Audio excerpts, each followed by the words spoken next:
the story is in regards to virtual wards. I think we've used that term a number of times in previous boards. I thought I'd like to take a couple of minutes just to say, you know, you will hear more about virtual wards. What are they? Yeah, that'd be really helpful. Don't really understand. So if you go to the next slide, please, Mark.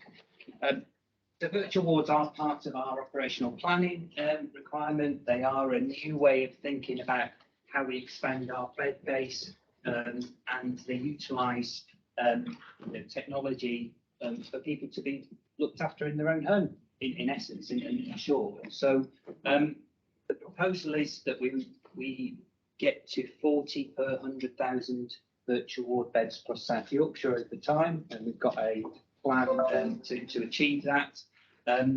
They're seen at the moment, or they started off looking at people with respiratory conditions, people with frailty, and I think it's fair to say that they've been used as a mechanism to get people out of hospital early. But of course, they're not just that; they can be utilised as an alternative to hospital wards. So they step up and step down.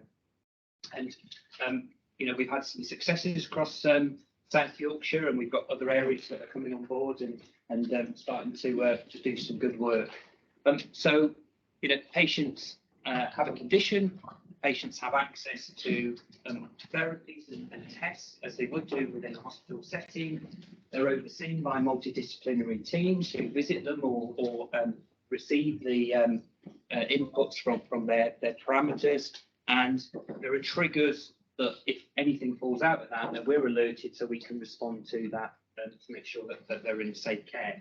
The intention is they're up to a 2-week period, so they are finite. They're not long-term treatment. We have used technology in the past, and just ask the next slide if I may. So they're heavily dependent on the use of technology, and as I say, telehealth in itself has been around in medicine for many, many years, but these are a bit different. So the technology is used in 2 ways. One, patients measure tests, so that might be a pulse oximeter on your finger, might be a blood pressure, and that Bluetooth is relayed to a portal where the clinical staff are able to do that remotely, and between the two, obviously we can make sure that people are overseen.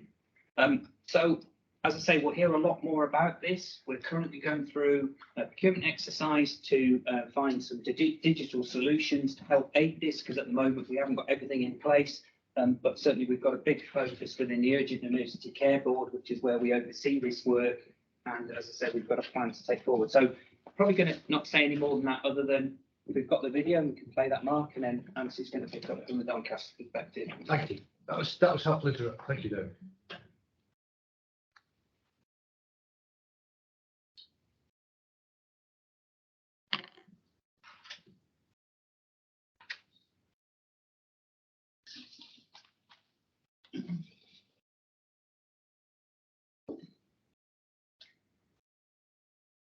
Yeah, try it. I think Mark, it has been successful. Taking me a moment.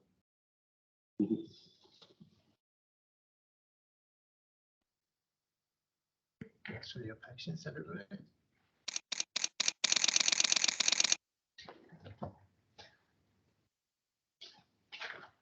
Hello, I'm Lynn Hall, Head of Communications for Rotherham, Doncaster and Southumber NHS Foundation Trust. I'm here today in the home of Mavis Cokham, who's one of our virtual ward patients under our Home First initiative. And how old are you, Mavis? I was 19 January. That's excellent. Now, you're using one of our Home First services, Virtual Ward, which is a new service. Uh-huh. How has that service helped you? Oh, it's helped a lot, especially by being at home. I like a routine. I like to do things the same every day. Suits me fine. I get on well with that, and that's what I can do here. And how does it also help your family? Well, they can come whatever time they like. They're not sitting by a bed, just sitting, not doing anything. They can help. I'm being monitored. Yeah, great. Do you find it's peace of mind? Oh, yes, certainly. Certainly. So, staying at home, do you feel that helped to get you better? Yes, yes. A lot quicker. Yes. I wouldn't have been as settled in the hospital. I've been in the hospital before. It's great, no problems, but it's not like being in your own home. So can I ask, what did you do? Did you have an accident? Were you poorly? I don't know. I just kept thinking, it's old age. I'm getting old. This hurts, that hurts.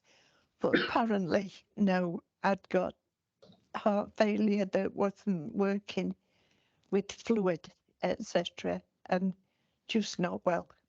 But we kept you in your own home. Yes, Loved it. thank you. Yes. So we've had some of our amazing staff coming to see you on a regular basis. You have. What's Yes. it been like? Brilliant. Lovely. Very friendly, very efficient, on time, and actually told me a lot that I didn't know about me, body, etc. Yes, great. That's lovely. So along that route of the virtual ward, you'll have had treatment, things have changed, there'll have been plans about how we're going to look after you. Mhm. Has that all been very easy to understand? Yes, very easy. They've explained why they need to do something, and they've had time for me to ask a question and then to give an answer, which was useful. So they've listened and took note. Yes, And and I have from them as well. that's excellent. Yes. Now, if somebody else, and you know, family or friends are quite poorly, what would you say about virtual ward? Go for it. Go for it. And if you were poorly again and had to go to Doncaster Royal Infirmary, would you consider coming home earlier and using virtual ward? Yes, definitely. So, just in a nutshell, what would you say about I'd never heard of it before. It was totally different, but it certainly worked for me. Excellent. It did. Thank you so much, Mavis. That's brilliant. Thank you too.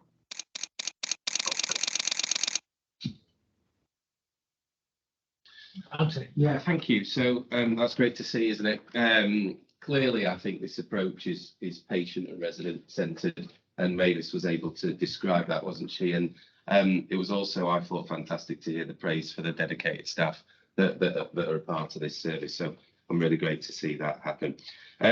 But actually, this is more. This is a fundamental part now to how we're planning our demand and capacity across our organisations. Traditionally, our winter escalation process, for example, has been more beds. Let's put them in where we possibly can. Let's try and get more staff involved. And we need to be much more innovative, given the workforce and finance pressures that we're going to be discussing later on in the agenda, and especially given, particularly in Doncaster, some of the state of our estate that we've described previously at the board. So our ambition has increased. We've got a long way to go, but we've stretched our ambition on the amount of virtual ward capacity that we're wanting to take into the winter. And this is now fundamental to our discharge planning and admission avoidance. Colleagues will know that whilst it's great for Doncaster to showcase Mavis's story, we've perhaps been a little bit slower on the implementation of virtual ward than some of our place colleagues. And a few weeks ago, we had to take stock and frankly start again. We had the staff in place, we had the technology in place, and we had a cohort of residents ideal for this kind of approach. What we didn't have is a common clinical understanding and sign up to the pathways. So what we did is we brought together our clinical leaders and in a virtual ward summit, and perhaps in an unsophisticated fashion, didn't leave the room until we had that sign up and that common understanding of clinical pathways, starting with the conditions and the pathways that are suitable. It sounds obvious, but the learning that we've taken for all our redesign and transformation work, we have a lot of that coming up soon, particularly in terms of our primary care access recovery work, is that we need this at the beginning, and to get that sign up across our clinical leadership before we implement our transformation. The final thing to say is that it was interesting that Mavis had said she'd never heard of virtual ward. I think there's something to do on the communication and the selling of this approach, and I'd be interested in other colleagues and working with Andy, etc., on how we can really sell this as a good thing for our residents and our staff. Anthony, thank you. Any questions for Anthony or indeed for David? Leslie? Question, just more a comment really. I was really interested to see this now coming into action, because I think we've talked about it for a while, but actually seeing it real like that. And I picked up Mavis's story on the report from Doncaster a bit late, but seeing a real person talking about their experience, I think it's really important. As a person who's worked with older people for kind of nearly 20 years up to this year, it is really important, this, I think, particularly for the frailer elderly people that we work with. We know that going into hospital with the best will in the world can decondition people faster. We had the example at the discharge day, didn't we, David, from geriatrician there, about how that can impact on older people just purely by being in hospital. And I think Mavis kind of said it. I can have my own routine. I can walk about my own home. I can eat something when I want to. I feel safe here. All of those things are really, really important to older people. When I've spoken to older people over the years, that's what they've told me. I think in terms of the communication, therefore, for older people, I think it's about working with some of the VCS organisations that work with that cohort of people, starting to encourage discussion and debate about alternatives to hospital, because people will be anxious. They will think, am I going to get the same help? Am I going to be all right? What if I don't feel well? They're going to have all of those things in their heads. So I think we need to build on those conversations that we can have and get some people like Mavis to be champions, because actually it's nothing better than hearing it from somebody like you, isn't it? So I think it's really good work, and I'm really glad. Thank you. Yeah, I think I thought the story was absolutely amazing. I think there's a real opportunity in terms of the virtual wards, but I think there's an extra opportunity if we take that step further, and that's around cultural appropriateness. So when I think about some of our patients from our really diverse communities, actually, sometimes being in a hospital setting can be really difficult for a whole host of reasons. And I think we've got a real opportunity here with the virtual wards to be able to say, well, actually, yeah, you can be at home. There are, you know, the cultural traditions, religious traditions that you might have around your health that you can still maintain, that actually at times can be a barrier in the hospital setting. So I think there's a real opportunity. We've just got to think through it. And then I think it's also ensuring that that service reflects the people that it's trying to serve, so that it doesn't just look like, well, that's not for me because I don't see somebody there that reflects me, and actually that we pull on those levers. And I think we've got a real opportunity to innovate for all of our communities in quite a different way. And I think for me, alongside that, I think it's important that we remember that as we're dealing with real people, as well as the medical needs, that their non-medical needs in terms of the social support and the wraparound support is available. And it may not just be elderly people. I think we had a virtual ward conversation in Robin this morning in terms of the kind of 40-odd age group all the way up to 100 and something. So I think we have to take the person in division and understand their networks and their support. And it may well be that the VCS organisations can often provide some of that support, but we can't take that for granted. It's planning that in a way, in a sustainable way, I think. That's Mark. Yeah, just to echo what everybody else has said, just one thought I've had is about digital inclusion and how we ensure that is actually gets factored into how we use the virtual laws. And I'm sure you've thought of that already. I'd just be interested to know how we Mark, at the moment, we've got a bit of a blended model of that. We've got traditional healthcare staff going and doing the tests. Equipment's provided by the NHS, so should be fairly straightforward and simple to use. So I don't see that's a specific barrier. Not come to light at the moment. Wendy, then Lucy. Wendy. Your hand went up first, Wendy. Just ahead of you, Lucy. Please don't fight. Yeah, it's wonderful to see, isn't it? This is really, areas where we should put our energies in, and just to echo the point that observations people have made about connectivity, and it becomes even richer, doesn't it, by really making sure that we've got social prescribing, the VCSC really melded into this approach. But there's also other opportunities, aren't there? So, for example, things like assisted living technologies that are often delivered by the local authority, really, and there's opportunities, isn't there, really, for us to connect that into these arrangements. So let's try and optimise digital capability and support into that as much as we possibly can. And then we hope, because we've been at it a little while now, we're hoping to bring our evaluation forward before too long, because we've had the numbers through and all the rest of it. So it'll be really helpful to share that in due course. That'd be really helpful, Wendy. Telling us really about even better if. Yeah, that's really helpful. Lucy. I was actually going to ask a little bit about evaluation and predictably about people's experiences and how we're capturing that, because the sort of conversation about clinical pathways and the decisions about when it might be right clinically to use a virtual ward, you know, sat alongside that, we need to understand where the sort of different factors are that might impact on whether or not it's right for people. So yeah, what are we going to do methodically to capture people's experiences? There's a lot of work being done nationally, but I think when let's bring the Barnsley work, because Barnsley I think is further ahead, and it'd be really helpful for us to perceive that and say, what have we learned from that? Because my guess is we'll learn stuff about people who weren't appropriate for it, as well as people who are. We should be quite open to learning, but this is, you know, but every instinct in my body has lived through the sort of death of elderly parents, as many of us have. I'd have had much rather, they would have much rather had more of their care in their latter days at home. Every instinct in my body says that. And this was many years ago, because I'm old, those of you who don't know. Actually, those choices weren't available 20 years ago. Kind of when my parents died, I look back at it and think, that would have been so much better for my mum and dad than what we had in a hospital bed, you know, with us all around. You think, oh, really? No, very much. People's lives are very different. They are, and I think part of this is picking. I think part of the evaluation is knowing that some people say this just isn't for me. That's okay. You know, I think it is just about increasing the range of services available to our residents.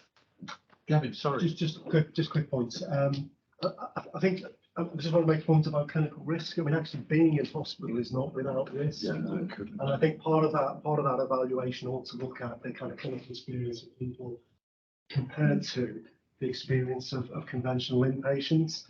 So I think that so I think your point about evaluation is a really, really good one.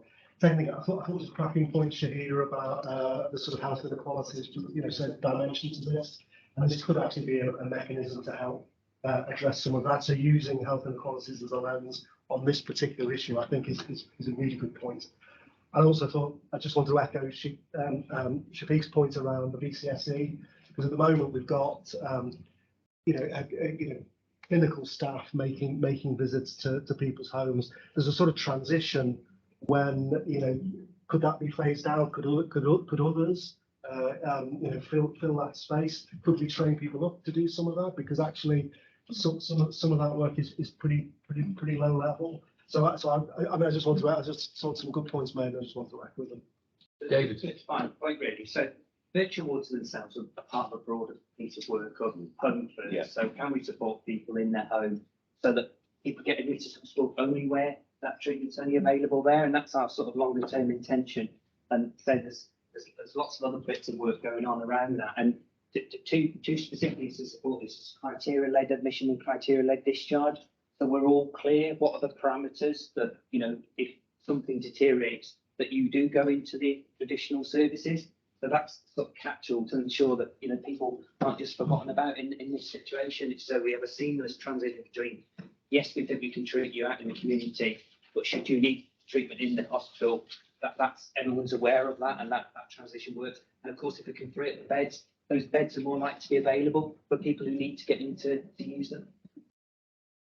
Really helpful.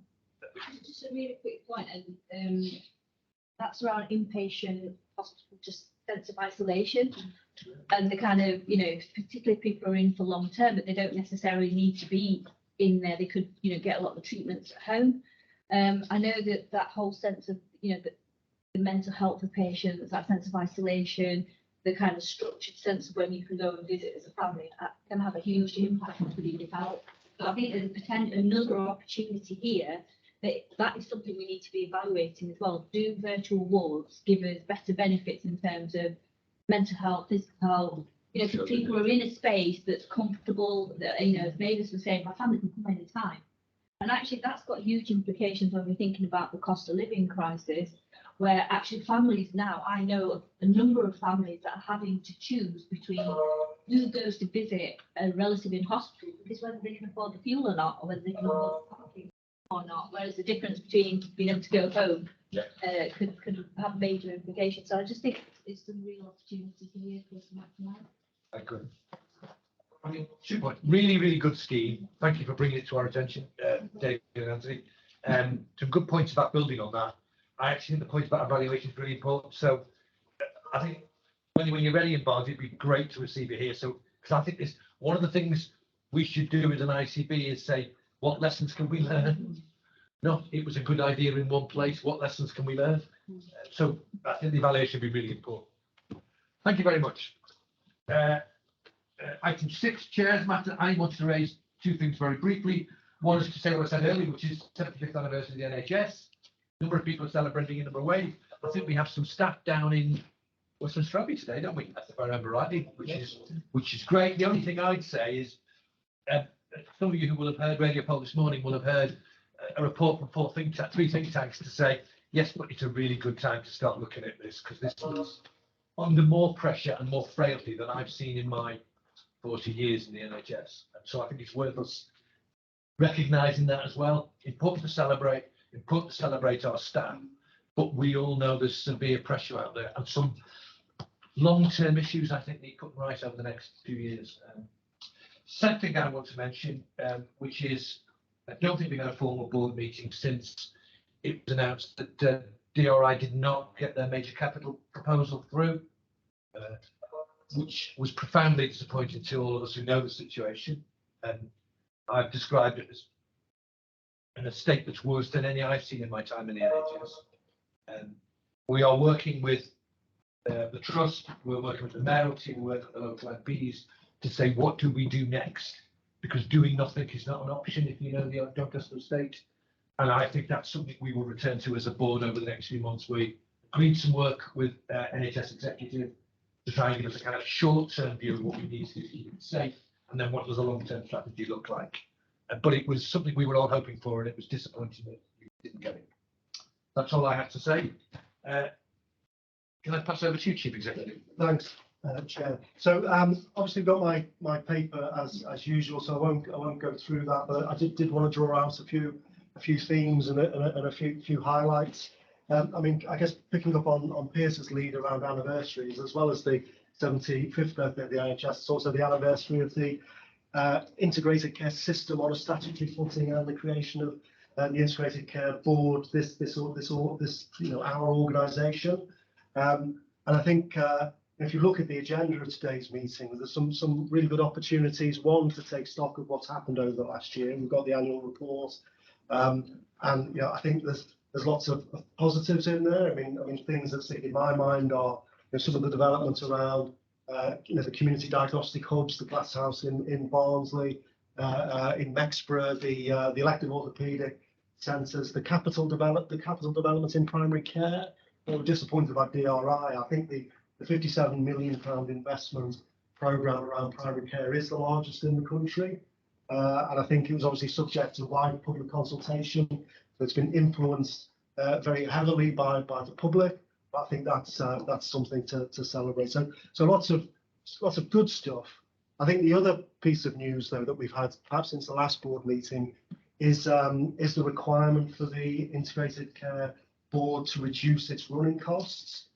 So we need to reduce our running costs by 30%. I mean, you'll remember last year, although we had an organisational change to bring the former CCGs together, that change was principally enacted at a board level. So we consolidated the boards at that time, but the vast majority of staff moved into the new organisation, but are now required to enact a reduction.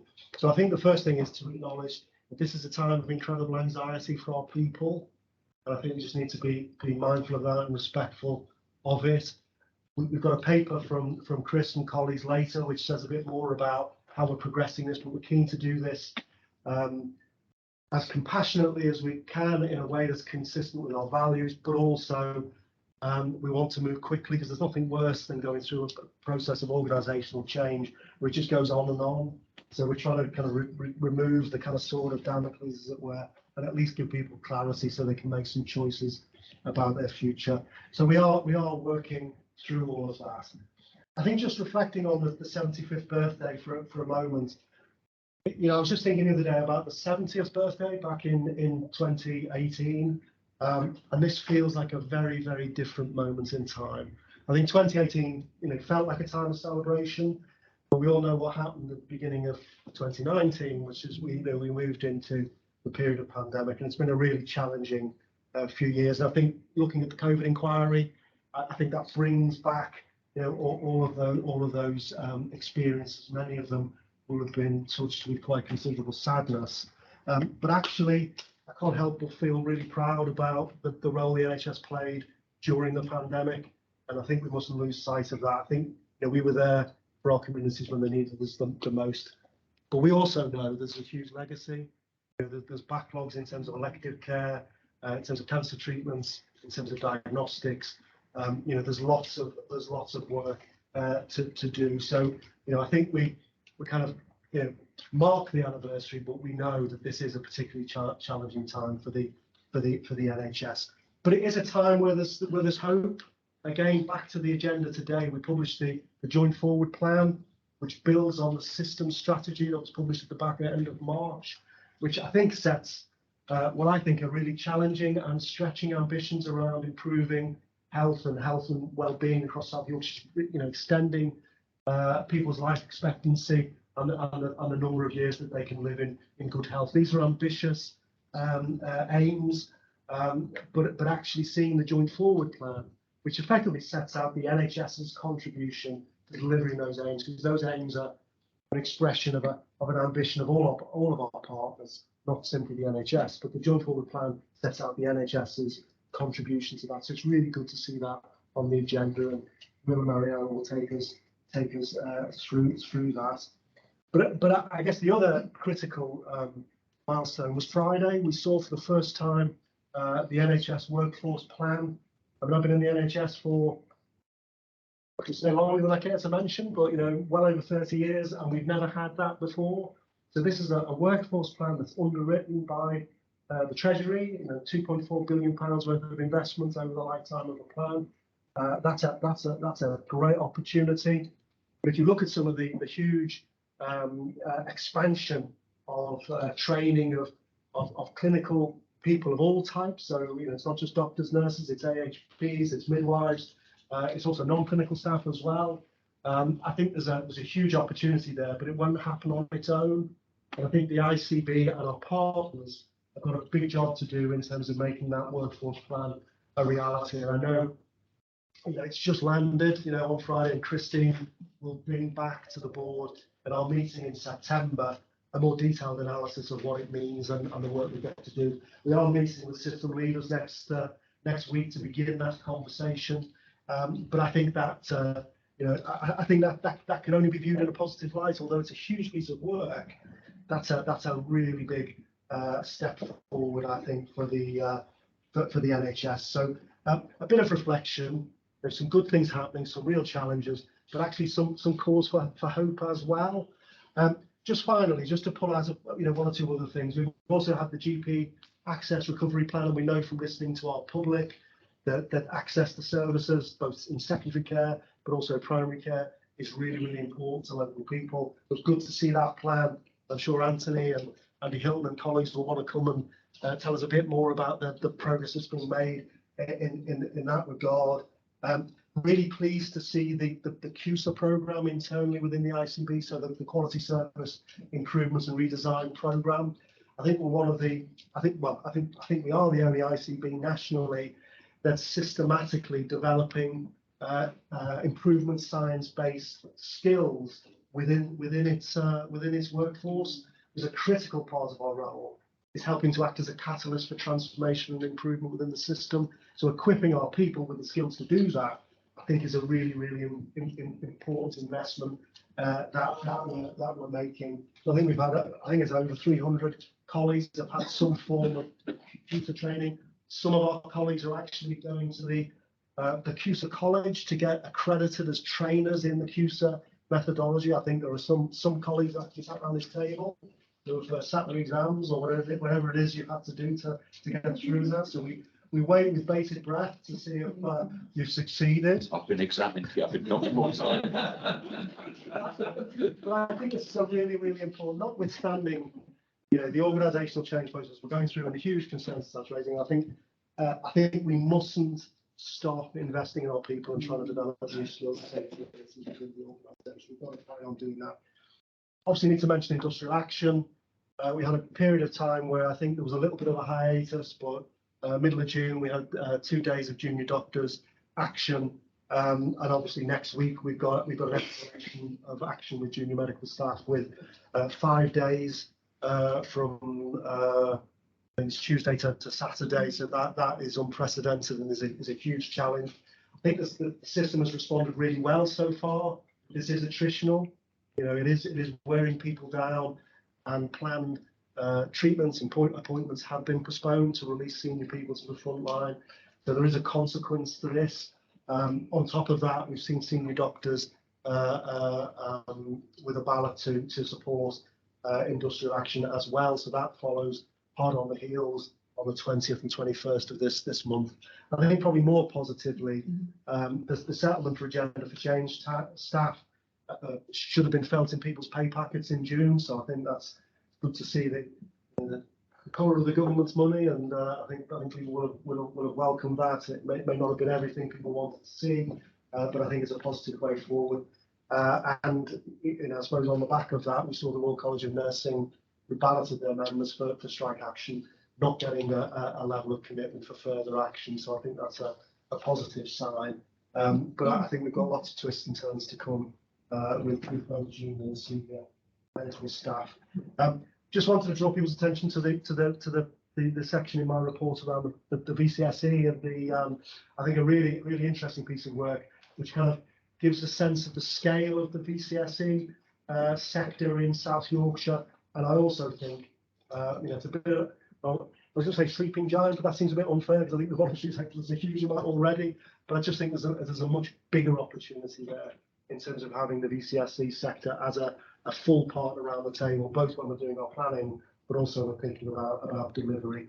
And then finally, I won't pick out anything from the place updates because the place exec place directors will do that. But I just wanted to say that, you know, we had some real success in the largely amongst our local authority colleagues with Sheffield City Council's Public Health getting an award recently for smoking cessation.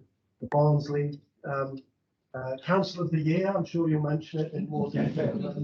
Can I say Wendy has not stopped mentioning it? For those of you who know Barnsley, you'll understand it. I did say to Wendy, it's because we've won anything this week. But so well done, so Sheffield, Barnsley, but also I think all of our areas. I think the Chili Pep award as well. One of the advocacy services for children and young people, particularly on this occasion in relation to their work around suicide. A fantastic achievement, but touches all of our local authorities as well. So it's great to be recognised in that way. Chair, I'm going to stop there. Thank you. Any questions for Gavin? Yeah. Thanks, Gavin, for mentioning primary care access plan. We'll be bringing that here in November, I think it is, Mark, because we're charged with bringing our response and do that to the board. So that's on the forward plan. Just quickly on primary care, members will remember that whilst we took delegated responsibility for pharmacy, optometry and dentistry back in April, we actually welcomed the NHS England teams as employees of the ICB from Monday. So we've made them very welcome. And I'm glad, frankly, to have the expertise around pharmacy, optometry and dental into the teams, and we'll build on the relationships that we've got already. Gavin was able to welcome people on the staff brief last week. Clearly, that will now form part of our work on making sure that our target operated model and our model of delivery works for the future. But we will do that in an inclusive and robust fashion. That's it. Thank you, Gavin. Thank you. Any other points? Right. Can we move on to questions from the public? And are you going to ask them of me and others who are going to answer? Is that all right? Yeah, we've got 7 or 8. So, okay. So the first question is from Mr. Doug Wright, who joins us today. Mr. Wright says, continual cuts by the NHS nationally in local NHS services in South Yorkshire. Ceaselessly going under the radar, aided and abetted by mass media. He asked, firstly, can you identify any major service changes or withdrawals in 2023? And secondly, what you can do to prevent South Yorkshire NHS services being unsafe and unavailable to the public? So let me try and answer that. Two or three things. We did do a piece of work which has gone through this board publicly on commissioning policies, because there were some unevenness on commissioning policies across the 4 areas. We've made them even in every case. We upped them rather than brought down the area of, brought down to the lowest area. There are services under real pressure. Again, we've discussed them here. The one that is most obvious to me would be non-surgical breast oncology, where we've been very open that the staffing difficulties are giving us real difficulties today. We're having to remodel services. It's constantly under pressure. Let me be clear, I can't give anyone a guarantee how we can sustain some of those services. There are long-term staffing difficulties in oncologists across the UK. We've got particular issues in Sheffield. The other thing I'd perhaps say, not just to Doug, but to everybody, we had, and I think our May meeting, a very, very open discussion about the financial pressure next year. Indeed, a journalist described, I wasn't sure whether it was you or I, Lee, as being particularly open. I'm not sure I was comfortable being described in that way, but we had a very honest conversation about the financial pressure we are facing, the services facing next year. That will remain a theme throughout this year. We are one of the few ICBs, we might be the only one, who very, very rarely has a part 2. We do not discuss money and difficult issues in part 2. We discuss them in part 1. We'll continue to do that. The only issues I allow to take to part 2 are individual patient issues, and every now and again we have one of those, and that's discussed in part 2. We will always have those out in the open, even if they're uncomfortable for us, because we think that's the right thing to do. But I've never hidden the fact that I think we are under real pressure this year. And if there are particular issues that are arising, they will come here and you will see them in public and we'll discuss them. Pick up the second question. Yes, the second question is from Nora Everett, who joins us online. We've kind of touched upon this because Gavin mentioned it in his update, but Nora asks about the forward plan being ambitious, but ties the question into when at the same time money cost allowances programme is going through. And she asks how the ICB will achieve this at the same time. So, yeah, thanks, Nora. Thanks for the question. It is going to be challenging. So just to clarify, we've got a 30% reduction, and it's later on our agenda. We'll go through the detail about how we're approaching it. In context, we've spent 3.8 billion across health and care. This is less than £10 million we have to reduce our resources by. Just to reassure, this doesn't affect frontline services. Frontline services are out of scope for this exercise. This is staff delivering non-frontline services. And the risk to us as an organisation is that we'll have less capacity to do transformation of services, not provision of services. So that is the real risk to us now. So I don't think any of us here have pretended that this 30% reduction will not be a major challenge.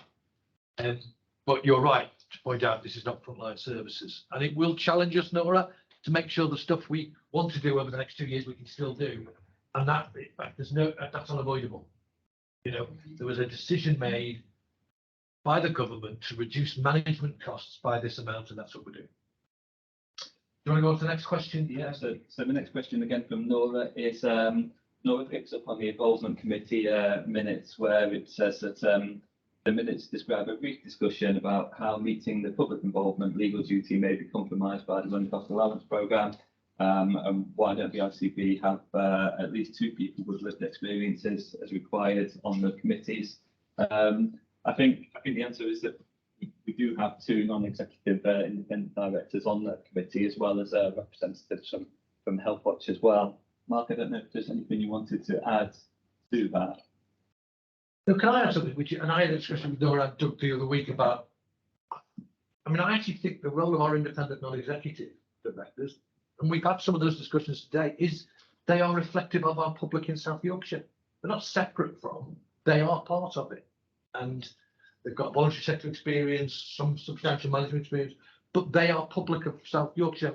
And one of the things I've said to them is, and your job is to sometimes say to me, stop, you've forgotten about the public or you've forgotten about this. I mean, we are structured so that those people are on our board. And when we made those appointments some time ago, Gavin, primarily that's what we were looking for. We've also added now 2 associate non-executive directors to get more experience on our board and to build a pipeline of people who get experience to ours and our board. So acutely conscious of the need to do it. We're trying to make a difference there and trying to make it better. But legitimate point, but we are trying to action it. Great. And then the next set of questions are from Louisa Fletcher. So Louisa asks, why are equality impact assessments not taking place in some relevant areas, such as the corporate assurance report and some of the assurance committees? I mean, I think the answer is that they're routinely undertaken to help inform our decision-making processes and to identify potential mitigating proposals. So they've recently been carried out for the new health centres business case in Sheffield and learning disabilities in Sheffield as well. So as an organisation, we continue to perform that duty. Yeah, the one thing I'd say, Andy, when I read this again, was if I read local authority papers, they always have on the front of them that we have conducted a health impact. Maybe we need to be a bit more explicit, because every local authority paper I read says on the front sheet, we conducted a health impact assessment survey as part of what we're doing, or an inequality survey, or a race impact survey. I think we're doing it, but I don't think we're telling everybody we're doing it. I think that's got some legitimacy. Yeah, I mean, I think that's a really important point, but I think it's also worth saying that if we do an impact equality assessment, for me, what's the purpose behind it? Yeah. Because if it's just a tick box exercise to say, well, you know, we've considered the following, for me, that's not about embedding equity and equality in the work that we do. So we should actually have it as a golden thread that runs through everything, not just in, well, we've done it so we can show the public and our partners that it's something we've considered. It should be in our behaviours, in our culture and in our values. So I think, for me, I think it's a really important question. But I do pick up your point, Piers, that I think what we've got to get better at doing is articulating that actually we're doing this in a different way, and here's how we're doing. I think that's the bit that we're missing. That's a really good point. So we pick that up. Christine. Yeah, just to add to that, we recognise we've got more work to do, I think, in the space of equality, health impact assessments. And so we have got a live discussion across a number of the executives and members of this board around how they will be taking place, where we will share them. And it's really important that any decision making is backed up by one of those. So corporate assurance report should be seeking assurance that an equality health impact assessment has been carried out, rather than us doing an assessment of that report. Do you know what I mean? I think that's right. So we have got more work to do. So I think it's a very helpful question. That's a really good point. Did you want to add something more? Yeah, just entirely building upon Christine's point, really, that in terms of the corporate assurance report, and as it kind of like considers complaints and complaints handling as a really specific example that Louise has teased out, I think we do just need to be a little more thoughtful, and I'll take that away as an action around how we present that information to the board in public, and how we demonstrate and give assurance that it's been considered in the assurance committees that have done the work, that channel up to the board. But absolutely, I think it's a really clear action for us to reflect on around corporate assurance reporting. And just a couple more. So follow up from Louisa on that is when will the joint forward plan EIA be made available? And the answer to that is very soon, on the website in the near future. Yep. And then Louisa asked a couple of questions in relation to maternity and neonatal services and quality and diversity, which I don't think are on the agenda today. But if we post full responses on the website in due course, but just to say that we had published a local maternity and neonatal system 5-year equality and equality action plan in January. So the information is on our website, but we'll highlight that. And could we just, as a further thing, respond directly to Louisa? We must have her email address as well as put on our website, so that it's directed to her as well. Yes, and everybody who asks the question should get that response direct to them, as well as the answers being posted. Yeah, not just the website. Yeah. Thank you. We took them at the beginning, and that's following a conversation Doug and I and Nora had last 2 weeks ago. So let's see how this goes. We're always willing to listen to that. Thank you. Can we move on to the place reports? And where else could we start with other than Barnes? Yeah, thanks, Chair. So just a few things to highlight, things that we're really proud of. The last period, you see the place plan priorities for Barnsley there, very well connected with the ICP priorities and of course the Barnsley 2030 priorities. So they sit together quite nicely. A few helpful products that we are we've secured, which is journey. COOS, which is a mental health support product, really pleased to see that landing. That brings some great one-to-one text-based support, etc., for children and young people with mental well-being needs. And really great to see that. And DadPad, really, I don't know if people have heard of DadPad. So DadPad's a great product, and we all know, don't we, that sometimes I think with new dads can experience feelings of being left out, unsure, overwhelmed, all those sorts of things really. So DadPad's an opportunity for new dads to get support, mutual support, etc., and advice. So really great to see that as well launching in Barnsley. We had a wonderful carers roadshow, and then I will give a shout out to Trevor Cower, who is an unpaid carer and he is an NHS peer leader. He worked with Andrea Parkin, who's on the Director of Nursing in the Healthcare Federation, and now carers leader in the council. And they brought about a wonderful carers roadshow in the Glassworks. We want to get the evaluation from that, so they're working hard on understanding what worked and didn't work with that. But it was great. It was as beneficial for carers as it actually was for those organisations that attended, who you could really see the vibrancy of them connecting and reconnecting. Some who hadn't actually seen each other since the pre-pandemic. So mutual benefit is beneficial. So we plan to do that on an annual basis. And anybody that's interested in doing something similar, I know Sheffield, I think we're exploring it as well. Other colleagues, I do have Trevor's mobile number as well, which he's said I can share. A few other things as well to highlight is our Pathways to Work Commission. So really excited about the Pathways to Work Commission. We've managed to secure Sir Alan Milburn as the chair of that, previous cabinet minister and also a social justice champion. So he's going to be chairing that working partnership with a number of individuals, particularly the Resolution Foundation. And the purpose of that is we aim to tackle the fact that we know that 12% of our population in Barnsley are economically inactive, and we know that there's some barriers that cause that, whether it be that need for childcare or other challenges that people experience. So we really want to try and lift the bonnet on that, have a look from the engine and see what that tells us. So do some more work on that. And then finally, we are so chuffed to have won. I wasn't the last time. I know, we are so chuffed. Been dining out on this, but I think I'm actually going down a bit. We're so pleased to have won not only the Local Government Council of the Year, Local Government Chronicle Council of the Year, but we also won the Municipal Journal Council of the Year, and that's never known. No council's ever won before. And to be fair, I'll probably say it's testament to our partnerships. Really, the depth of our partnership, the breadth of those partnerships, people in this room, the DCSA, on and on I could go, schools, I would really say that's why we won. So, thank you to everybody that helped us on that journey. So, yeah, well chucked. And I'll leave it there. Any questions to the award-winning Barnsley Council? Leslie. Not really a question for Wendy. I'm really interested in COOS. We know that pressures on young people have been increased during the pandemic, and we've seen mental health really suffer for young people. I wonder what opportunities we've got to expand that, not just for Barnsley, but for the whole of South Yorkshire. And, these are the things really, aren't they, about how we add value, that we actually learn from each other and we expand things across the whole piece. So I'd be really interested to see something in a bit more detail about that in the future, and also thought about why, how we could expand that. I think I'm right in saying, Wendy, that's the one that's available sort of later in the evening and things like that, isn't it, as an outline?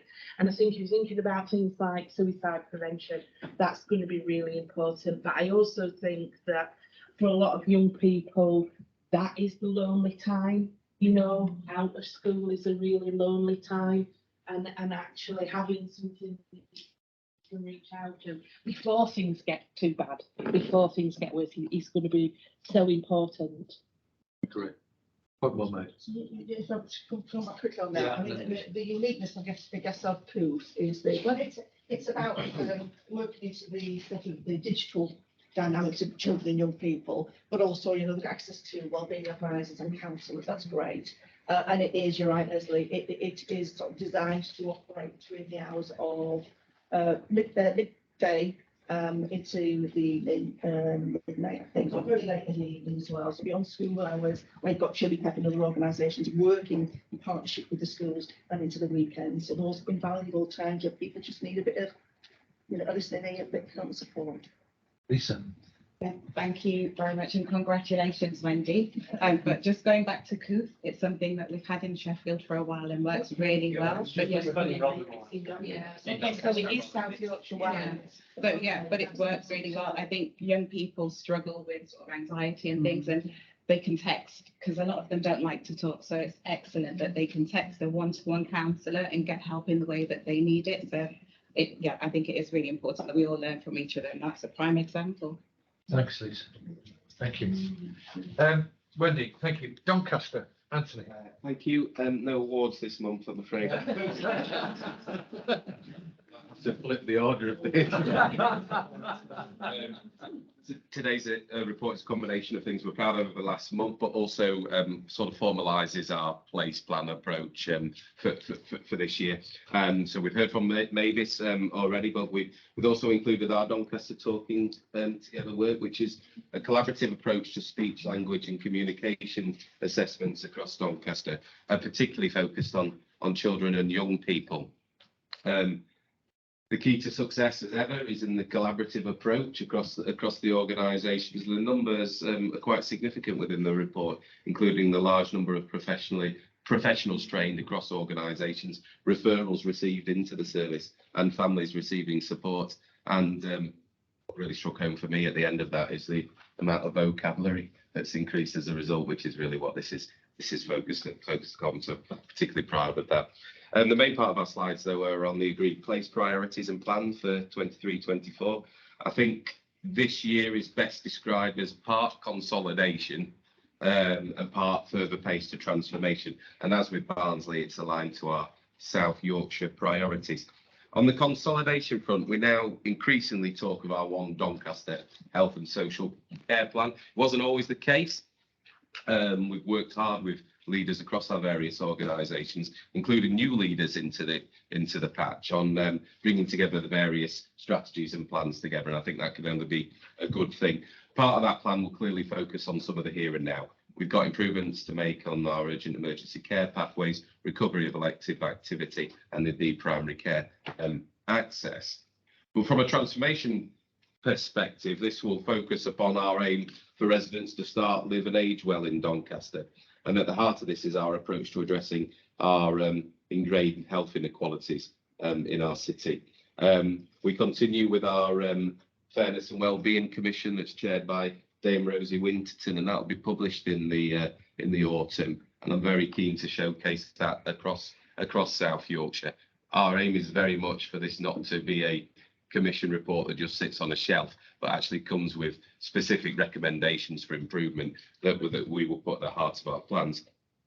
And also at the heart of our plans is a multi-organisational approach to integrate care in our communities. And we talk of our 5 pillars, which are understanding our communities, connecting the people, ensuring access to services appropriate and timely, but we take a shared approach to helping support our people tell their story once, and then finally our model of delivery. And to finish on that, we've made great strides in Doncaster of one approach to finance and efficiency planning. What we're trying to get into the realms of now is that there aren't different organisational cost improvement and efficiency plans. There's actually a challenge for the Doncaster place, and we're working together to address that. And equally, our one approach to engagement and user involvement. And finally, given the disappointing news that Piers has mentioned around the new hospital build, there's a real momentum now to use better use of our public and private estate. Again, like to take some learning from Barnsley, quite frankly, in terms of the work that's been done around the glassworks. but that is something that we're really going to focus our efforts on during 23-24 in this plan. Absolutely, really helpful. Any questions for Dr. Franklin? Thank you. Robert, Chris. Thank you. So just do a quick run through. So the key thing this time is we've just signed off our new health and care plan in Rotherham, which is 23 to 25 plan.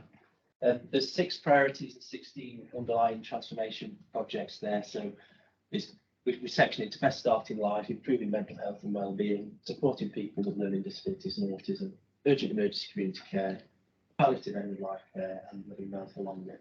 And you know, we're all committed to delivering this, but we've just updated the Joint Strategic Needs Assessment as well. And just a quick summary just on the first page, which is it's always very depressing, quite frankly, because as much as we do this work, we're not shifting the dial on the outcomes for Rotherham patients.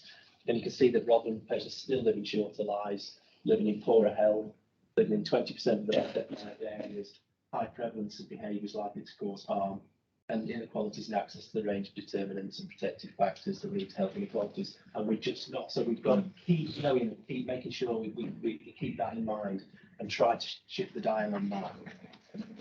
Just a few other things. So we have DadPad as well. So DadPad's gone going to throw down very well. It's our Maternity Voices partnerships have been instrumental in that. But a Wear It Green Mental Health Awareness Day. But one thing in Rotherham, as much as we have Coops and we have Helios and we've got a Rotherham app and we've got all these digital solutions which are fantastic. About 70% of the Rotherham patient. But I know when I speak to AGK or I go to the Older People's Forum, they always remind me that's all very well for those who can use it. So we very much listen to that. So we've got this digital inclusion strategy, which is just as a summary in the paper, which I won't go through. But the digital inclusion strategy is really trying to make sure that we've all talked the wonderful nature of digital developments, but remember we're taking the whole population with us. And it may actually be that the younger population are more digitally enabled, but actually there's a segment of our population. I don't want to make ageist comments, but feedback from the Older People's Forum and HUK particularly is that always digital inclusion is absolutely key to our delivery. I've got to mention the social prescribing because Shafiq's sitting next to me. So we're just doing another pilot. We keep iterating social prescribing. So we started off by looking at the patients most at risk of hospitalisation and trying to focus services in on them. But we've done pilots in mental health. This latest pilot is around the community and social prescribing service trying to prevent admission and facilitate early discharge. And even this morning, we're talking about how we link it into the virtual ward agenda.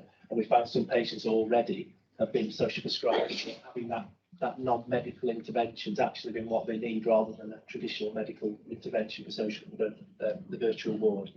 And so that's a quick jog through, but the paper's there for people to read if they want to see more detail. Chris, thank you. Any questions or points for Chris? Leslie? Can I just echo Chris about digital inclusion? I know we've had lots of conversations over the years about it. I think there is a real risk of us increasing health inequalities if we don't address this factor. And it isn't just older people. Older people are some of the people that are affected. But we also know that poverty affects digital inclusion. So if you can't get the right kit and you haven't got connectivity, it's really hard to actually do that. So I'm really pleased to see that work's progressing. But again, it's something we need to think about across the whole of South Yorkshire, not just in Rotherham, because it affects everybody everywhere. This, so thanks, Chris, for kind of highlighting that. Very helpful. Any other points? Okay. Shirley. Yes, Chris, you know what this mentions about, because you've got your plan and it's an excellent plan, and I like I think it's 6 priorities that you put forward, but the fact remains that we still know that people are living shorter lives, there's still more risky behaviours, harmful behaviours. I'm just trying to get a sense of when do we start to think, are we dismantling, or when are we going to, we've got this plan, but what's the impact? Is it actually working? Because we still, the demographics on data still tells us that. Absolutely. And the problem is it's not something you solve in a 12-month plan. No. These are deep-rooted issues that will take many, many years to resolve. So what we're trying to do is work, our Director of Public Health, Ben Anderson, who normally sits here, he's working with us to try and look at what indicators can we really see that are making a difference on a short-term basis, a medium-term basis, and a long-term basis. And it's difficult. I mean, when you look, you can see it would appear we're doing all the right things, but you know, if there's anywhere we can learn from, if there's, you know, we'll look across the country, if there's any of our places who find something that's made a difference, we'll learn from anybody.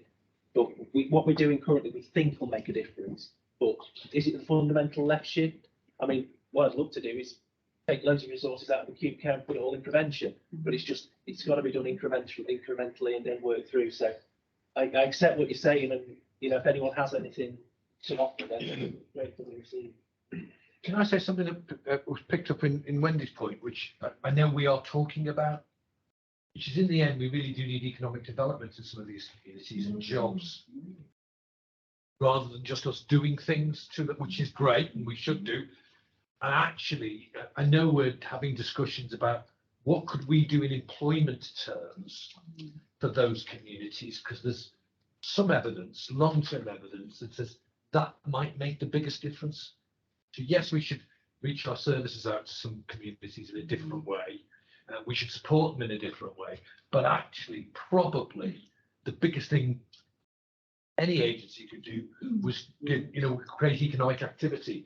I don't think as an NHS we've done enough in economic activity, and that's something I know we want to do here. So, you know, the stuff they can do that's traditional NHS stuff, Shirley, the stuff we need to do that's not being traditional NHS stuff, but absolutely core of what we need to do. I think I've got Christine, then I'm happy to bring you in.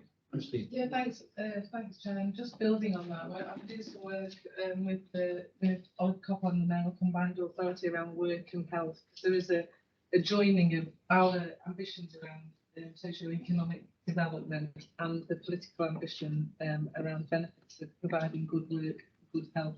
We're having some really good discussions around that, including with our FE colleges and our higher education institutions as well. So I think you know, hopefully we'll be able to bring something back to the board in the not too distant future around where that's going. I think that'd be really helpful, because I think that's one of the things we could do that actually has a long-term impact. Lee. I'd have a go. I'd have a go at answering Shirley's question in three ways, I think, and I think it's the right question, Shirley, so good on you. I think there's the integrated care partnership strategy does get us into that sort of space about what are the measurables in the 4 places, so we can see a sort of impact in this around, are we really getting to the cause of the core stuff? So I think we've been quite intentional about that. I think one of my answers then is, this is hard. I think the reason why we're investing in this sort of CUSA programme is, unfortunately, we don't have a South Yorkshire health and care system with a bell jar over it that we can compare when we've done one intervention over here. So we're going to have to get really cute at that cause and effect improvement silence. And we know all of this stuff is sort of nested and complex. So I think there is something about investing in our stuff about that improvement silence. And as one specific example, the primary care capital scheme that I'm the sort of responsible officer for, we've been very thoughtful about thinking through the broader social value of those investments. So which communities are we investing in? We're not just measuring how do we just give new GP premises, but what are we doing to employment? What are we doing around attracting other agencies into those buildings? So we're trying to think about things in a slightly different way, as opposed to a slightly more NHS centric way, but it's quite hard. Will. Thanks, Chris. And it's just helpful to mention now, so I would have picked it up under the joint forward plan, but it just seems right, because Chris highlighted it for Rotherham, but actually that is the picture for South Yorkshire. Yes. And I'm really pleased that Christine mentioned the work with the combined authority, because actually that is at the essence of our purpose really for working with our joint, our joint authority in that way. But I think there's just something for me about the deep rootedness, and I think it's really important, because we're trying to do tons of stuff, aren't we? But actually some of that sort of deep rooted stuff might feel quite far off, but actually it's really important that we do that now so that we do have an impact for the longer term. I say that for 2 reasons, because this organisation, so the Integrated Care Board, has a commitment to eliminate health inequalities. Now, that might sound, quite outrageous, really, given where we are. But actually, if we don't focus on that and we don't have a commitment to that, then we'll never be able to reach it. Our combined authority, Oliver Coppard, also has an ambition as well, which is also to make South Yorkshire the healthiest region, in England. Equally, those 2 things, they sit really well together because they're very ambitious for our population, but actually they're really tough to achieve. So I just wanted to say, you know, to reference that there rather than in the joint forward plan, 'cause I'm mindful we've got a couple of things in between. Yeah, and that's really good. But the other thing I would say, if we don't do it, no one else will. I mean, that's what we were set up to do. So we shouldn't lose sight of it. Thank you. Good, prompted a good conversation there, Chris. Emma, Sheffield, please. Thanks, Chair. So I've worked in ranks and done something different. So we asked for a place update, so I've given you our place plan. So as you know, we've been working together over the last 12 months to produce our governance arrangements for our partnership, which I'm pleased to say have really come on. And as part of that, we wanted to really set some key priorities. We're not having another strategy because we're linking into the ICP, we're linking into the JFP, they're the overarching, that's the Yorkshire strategy, we need to do something. But we wanted something that people could relate to. So we've come up with 5 priorities. 4 are the long-standing issues that we have in Sheffield, which I'll come on to. What I would say, though, it doesn't cover all the work of the partnership, nor should it. There are organisational things going on. There are partnership things going on. We've got federations that are doing good work. So it's about having relationships and insight into how that impacts on our plan. But we don't have to do everything. And that's what we've come up with. So where do we add value to all parts of the system? How do we hold ourselves mutually accountable? It's not an ICD plan, it's a Sheffield plan that people own and take away with them. And so we also want to have a helicopter view of our resources. So not just the money, but the people, community assets we have. We have to do some reforms. It isn't just about new money. And that's another principle that we're working to. So our 4 priorities are home first. No, I've lost them out. This is like home first. So it's discharge from hospital, home first. Same day care, not just emergency care, but same day care. Mental health crisis support, all age, and neurodiversity, all age. They are the biggest risks to our system, and we know that if we actually tackle those together, we've got a chance of actually impacting on other areas, for instance, electric recovery. So we know if we get people home safely, reduce length of stay, that'll impact on electric recovery. I think the other one that we're looking at is probably the work that brings me joy, and it really does build on the conversation we just had. So that's about largely a relational model around North East Sheffield, which is our most deprived area. You know, how is the system getting in the way of doing the right thing? That isn't about health, that's about community. So we're looking at what sticks really in Sheffield. We've got 142 primary schools. We're looking at how do we plan, what curriculum do we plan at? Is that around a primary school where we've got 4,000, 7,000 sort of population? How do we do that? How do we work with schools? How do we work with the community? How do we work with the voluntary sector and all partners? And a lot of our workforce live in those places as well. So how do we bring them in? So how do we unlock that system working? We transfer power really to our community. So we're not looking at employing loads of NHS people. We're saying actually to those communities, how do we support and help you be healthy and have better lives? Employment, as you talked about, is a huge issue for us. So we need to kind of hook all those things in. And we're working with the university as well to try and evaluate that model to see what works. So we've got 5 pillars, 4 which are long-standing issues we need to do something about collectively. It will test our way of working. And the other one is how do we start to work differently with our communities, upstream, left shift, and then start to translate and learn from that across Sheffield into other areas. We're also working with local authority on that. They're very much keen to play shape and put resource into that as well. So it's not just helping, which is going to be hugely beneficial. And then the compassionate leadership is really important in this. So actually, how do we treat each other? How do we listen to each other?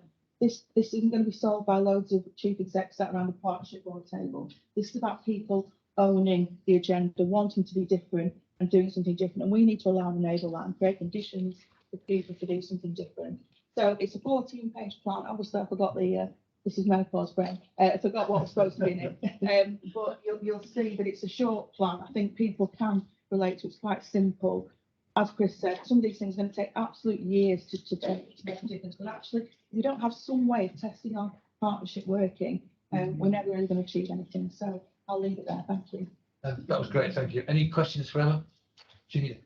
I think it comes down to baseline for me. This isn't just about Sheffield, it's about South Yorkshire right across the board. So just to give you a really quick example, 25% of the population of Sheffield is BAME, like Asian minority ethnic. Of that, 40% are employed in health and social care. So that, so us as an ICB as a local place based and in the widest setting, we are a major employer in this region. And I think there's something for me there about when we talk about community trust, just touching on some of the stuff that Emma was talking about. You know, the relational stuff, the partnership work in the VCF sector. Actually, if anybody's got a degree of integrity and trust in the community, it's also the NHS. And I think that's something we need to maximise on and build on. But we've got to be realistic and honest with people. Like I said, everybody around the table recognises the difficult or the complexity of the issues. But actually, if you flip that over and look at it from a community's perspective, they don't care about that complexity. What they care about is what Shirley was talking about, which was impact. You know, what are you doing differently? How are you behaving differently? What's the impact for us?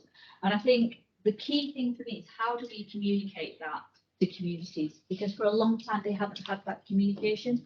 We've had it with each other from a sort of strategy perspective. We all know what everybody else is doing, but we very rarely close that feedback loop out there in the community. And I think that, for me, in terms of the left shift, is going to be key, because for some of our community just might live in the most deprived areas, but actually their only economic activity is us. I agree with that. And I think the idea, Emma, that you go into community and start doing it differently rather than just taking the whole issue. Sheffield, I always think Sheffield's a fascinating city. It reminds me of London. It's a series of villages, so incredibly affluent areas, literally next door. And that's why it reminds me of London. We have to go into, we can't do all of this as not let alone South Yorkshire based, can't do it at Sheffield basis. You know, it won't work. And I think I'm really interested to see what difference we can make taking some small communities and thinking what we can do. Will. Just again, Chris, if that's all right, I can start a few things I thought really helpful and brilliant update, Emma. But you highlighted a couple of important things that I think are quite important for South Yorkshire, because we made a conscious decision, didn't we, to really invest in partnerships in place and indeed across the system, but certainly to think of ourselves as being fundamentally placed. And some of the language that you use sort of resonates. You know, you talk about flexibility, you talk about getting out of the way, and that was actually some of the intent of the changes that were made a year ago, which is about how does certainly the NHS allow partnerships to thrive. And I think this is a really good example. Each of the place plans are a reflection of, I guess, our commitment. So we've invested in really valuing that partnership working. And I guess a way of expressing that is through the priorities that have come through in the place plans. Yes, they align to our joint forward plan. Yet absolutely align to our strategic plan for South Yorkshire. But fundamentally what they do is they express how we're working really well in partnerships in our place. That's NHS, local authority, voluntary sector, and other. And actually some of the brilliance that comes out of that. I'm saying that now because we are a year in, so we're starting to see what happened when we, a year ago we started, didn't we, and we were sort of finding our feet. We started a quarter in the year from plans that were sort of made largely by other organisations, but now we're starting to see what's happening when an ICB has been in place for a while, and what you can do when you actually just let people have a go. I think all the place plans are starting to sort of, give a sense of that. It seems right to say that now rather than wait until after some of the board reports. I agree. Really good point. Thank you very much. I think they were really stimulating and stimulating conversation. Sorry, Lee. Apologise. Sorry, Piers. I said this in the executive meeting, but I'll say it here in the public board. I really like the Sheffield Place plan. Just in terms of, if I think about the 32 operational priorities that we got through the annual planning process, which to be brutally frank, I cannot recall. Yeah. Well, I'm sure it's all good stuff.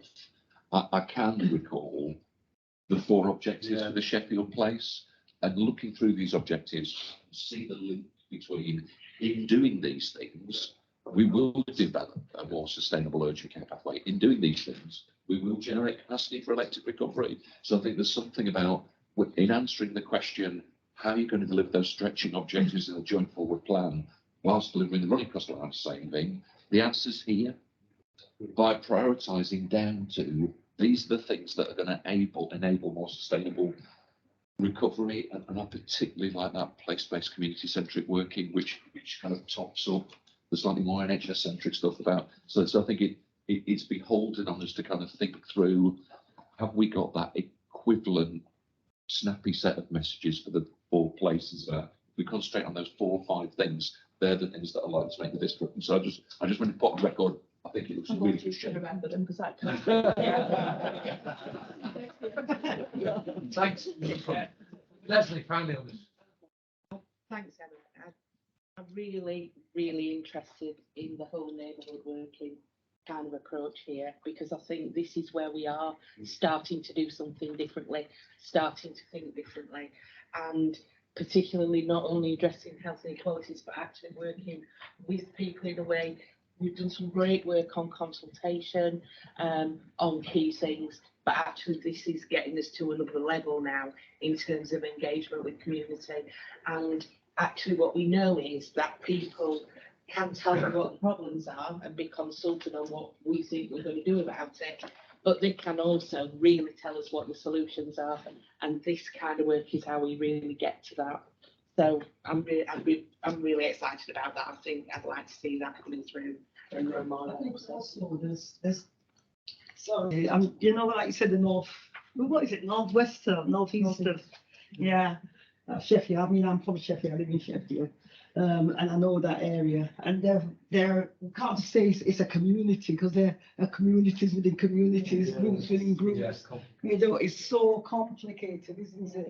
I think the essence is that pro-production work, you know, that going in and listening to different groups, because one group will tell you this is the issues, and then the other community will tell you actually the impacting factors are around, you know, crime, knife crime, or other things that are going on in the area. So I think it's very much about breaking it down, and actually the plan. I like the plan too, but I think it's really good that you talked to that area, Sheffield, because Sheffield, like you say, I like the scenario of the 84 bus. From Wood through to Ecclesfield, you know, and the different communities between. So we can't just have a Sheffield plan, isn't it? So I like that you've targeted an area, a social demographic area that's very complex and very poor and got a lot of complexities within that. Thank you. I think you got to. Oh, that did come as a round of applause.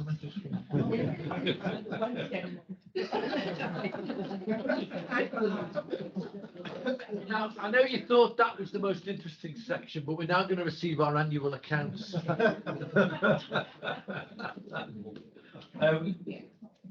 Lee, are you going to introduce this? I was going to let Paul say something more interesting first, then I was interested.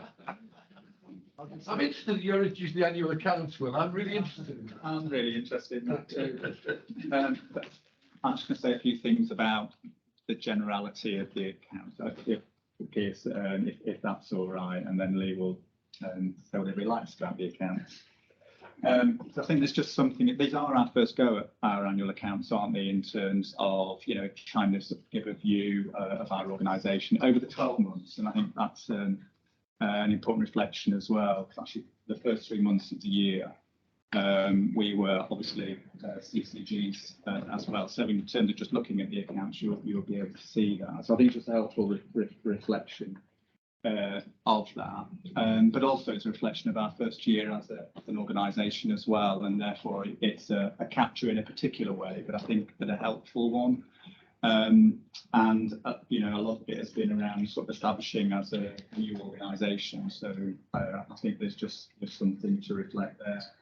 I mean, the only other thing that I was going to say is that, you know, we want to try and make that sort of stuff more accessible, and I think there is a commitment to us to do that, and we are going to try and do some of that work between now and when we have our AGM as well, so that actually it's a bit more accessible.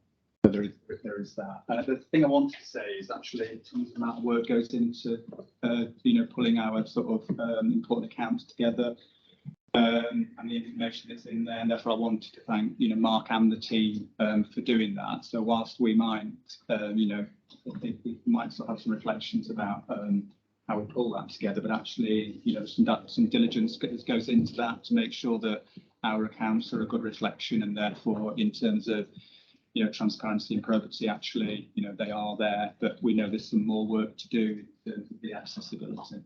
I think that's all I wanted to say, Lee. Lee.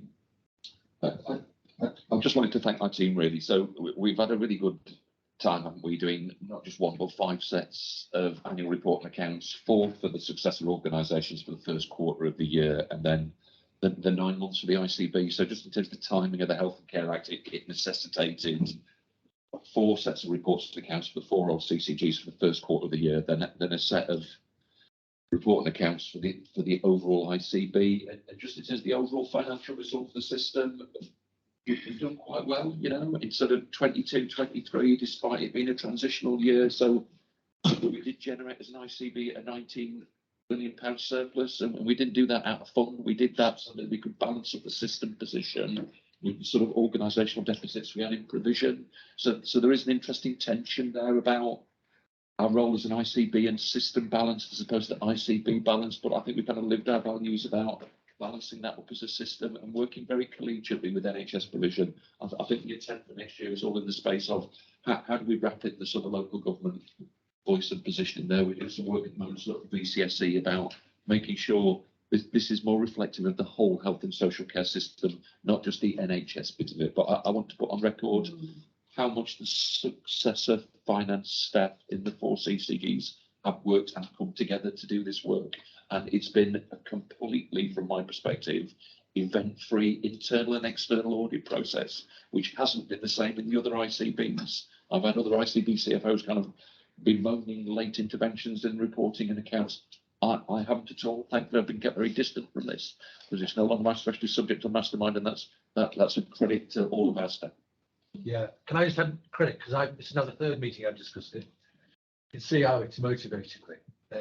I went to the audit committee, and then Gavin and I had a session before we were able to sign the accounts. We went through some questions. Staff have done a super job, really super job, and it was a very difficult and complex year. And we might not have realised that, but we closed down 4 organisations in mid-year, opened another one up, and then closed the accounts. So I have said thanks to your staff, but will you pass our thanks on again, Lee, because I think they did a cracking job, and I have heard of some horror stories elsewhere, which I know this sounds terrible, but always makes me feel good. I can see the headline now. So thank you for staff who've done a cracking job. Are you happy to adopt those accounts? Thank you. We now go into item 11, which is the operating plan, which Lee talked about last time. And this is an update on that, I assume. Absolutely, yes, Chair. I'm just trying to find it. I was so celebratory about my report and accounts. I'll forget what was in the next paper. I'm sure I can find it.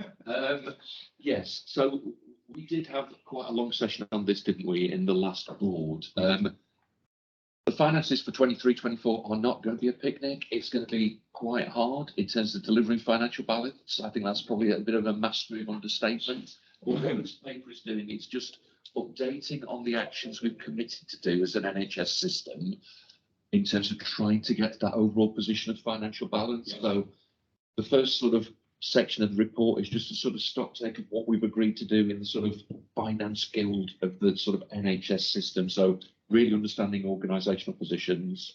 There's a very particular piece of work I want to do at the end of Q1 about understanding excess inflation. So to decode that, there is a national assessment of the NHS inflation rate. One of the reasons why we've got such a high efficiency target as a system is we think the real inflation rate for the NHS in the system is higher than that. So one of the reasons why we've got an 8.1% efficiency rate as a system is because our assessment of inflation is higher than the assessment of the Department of Health and Social Care and the Treasuries. Now, obviously, I'd love to be wrong on that, but we need to check it at the end of Q1. So that will reduce the efficiency target we've got as a system. So we'll review that in the Finance Guild.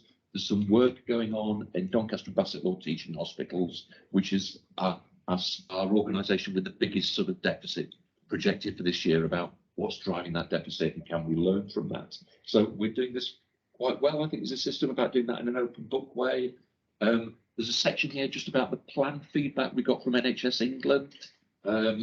So they observe we're in a reasonable shape in terms of operational targets, but a big emphasis in that feedback letter was all around sort of finance and next steps, really. So there's a very particular piece of work I need to do about reviewing our sort of current overall financial control environment and where we go to next in terms of potentially stabilising the financial position in year. And then the last section of the report is just sort of immediate next steps. So I'll talk in a little while about the integrated performance report and where we're at month 2, but there's a slightly more forensic piece of work we're going to do around the Q1 position, understanding the funding for pay award, understanding elective recovery funds. So that's quite a big variable in the financial performance of the system about how will the hospital organisations get remunerated for the rate of elective work they're delivering.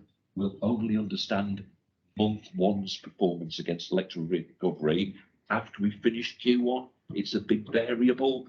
I'll not go into that complexity particularly. Then we'll review that ask. So I think there'll be a lot more of this in the September board when I come back with I now think the forecast looks like this. And I think at that point, we'll be having a conversation with NHS England in the space of, well, if we're going to deliver financial balance, we think we're going to have to go further and faster in these areas. How does that sound? So that's probably enough from me, I would hope, is, but obviously really happy to take questions. Really helpful, followed our full discussion last time, and I agree with you. I think the end of Q1, it's a real taking stock. There are so many of these issues, and that's a conversation for our September board, I assume. Okay, any other questions for me? Thank you for that. Can we move on to the 5-year forward plan? Thank you. Can I just say a few more things to introduce this? Mariana is going to take you through the headlines. Those folks that don't know, Mariana has been leading the this work for us as an integrated care board, but actually with all of our partners. Piers, I just want to just say a few things about this year, and more about what's different about it, because actually I think I'm sure that you said previously, you know, in terms of reflection of some plans, you know, yeah, we've got a strategy, but I'm not sure you can actually implement much with it. And I think that's possibly a really good sort of way of sort of testing this. I've put this diagram up not because it shows how long we've been doing strategy and planning in for South Yorkshire, but I see it a bit differently because we have been thinking about, haven't we, for a bit of time. But just to highlight a few things that I think are different, but in a good way. So the first thing is we saw, didn't we, there a really good alignment between us coming together as a system to develop our strategic intent, so our strategy for the system, which we discussed here in March. And we were quite purposeful in thinking about our joint forward plan as being absolutely the NHS's response to that. So what are we going to do as an NHS? I think that's the first thing that is different, because we've never done that before. We've never really done that as an NHS, thinking about what our contribution is going to be to achieving this system's vision and its goals, but also thinking about how we best do that. So how we best do that, working with other partners in different spaces and places. So there's quite a lot of thought gone into that, and it is different. Because we started off this year as an integrated care board working on all these plans, and I'm not suggesting they're not good plans, but they're other plans.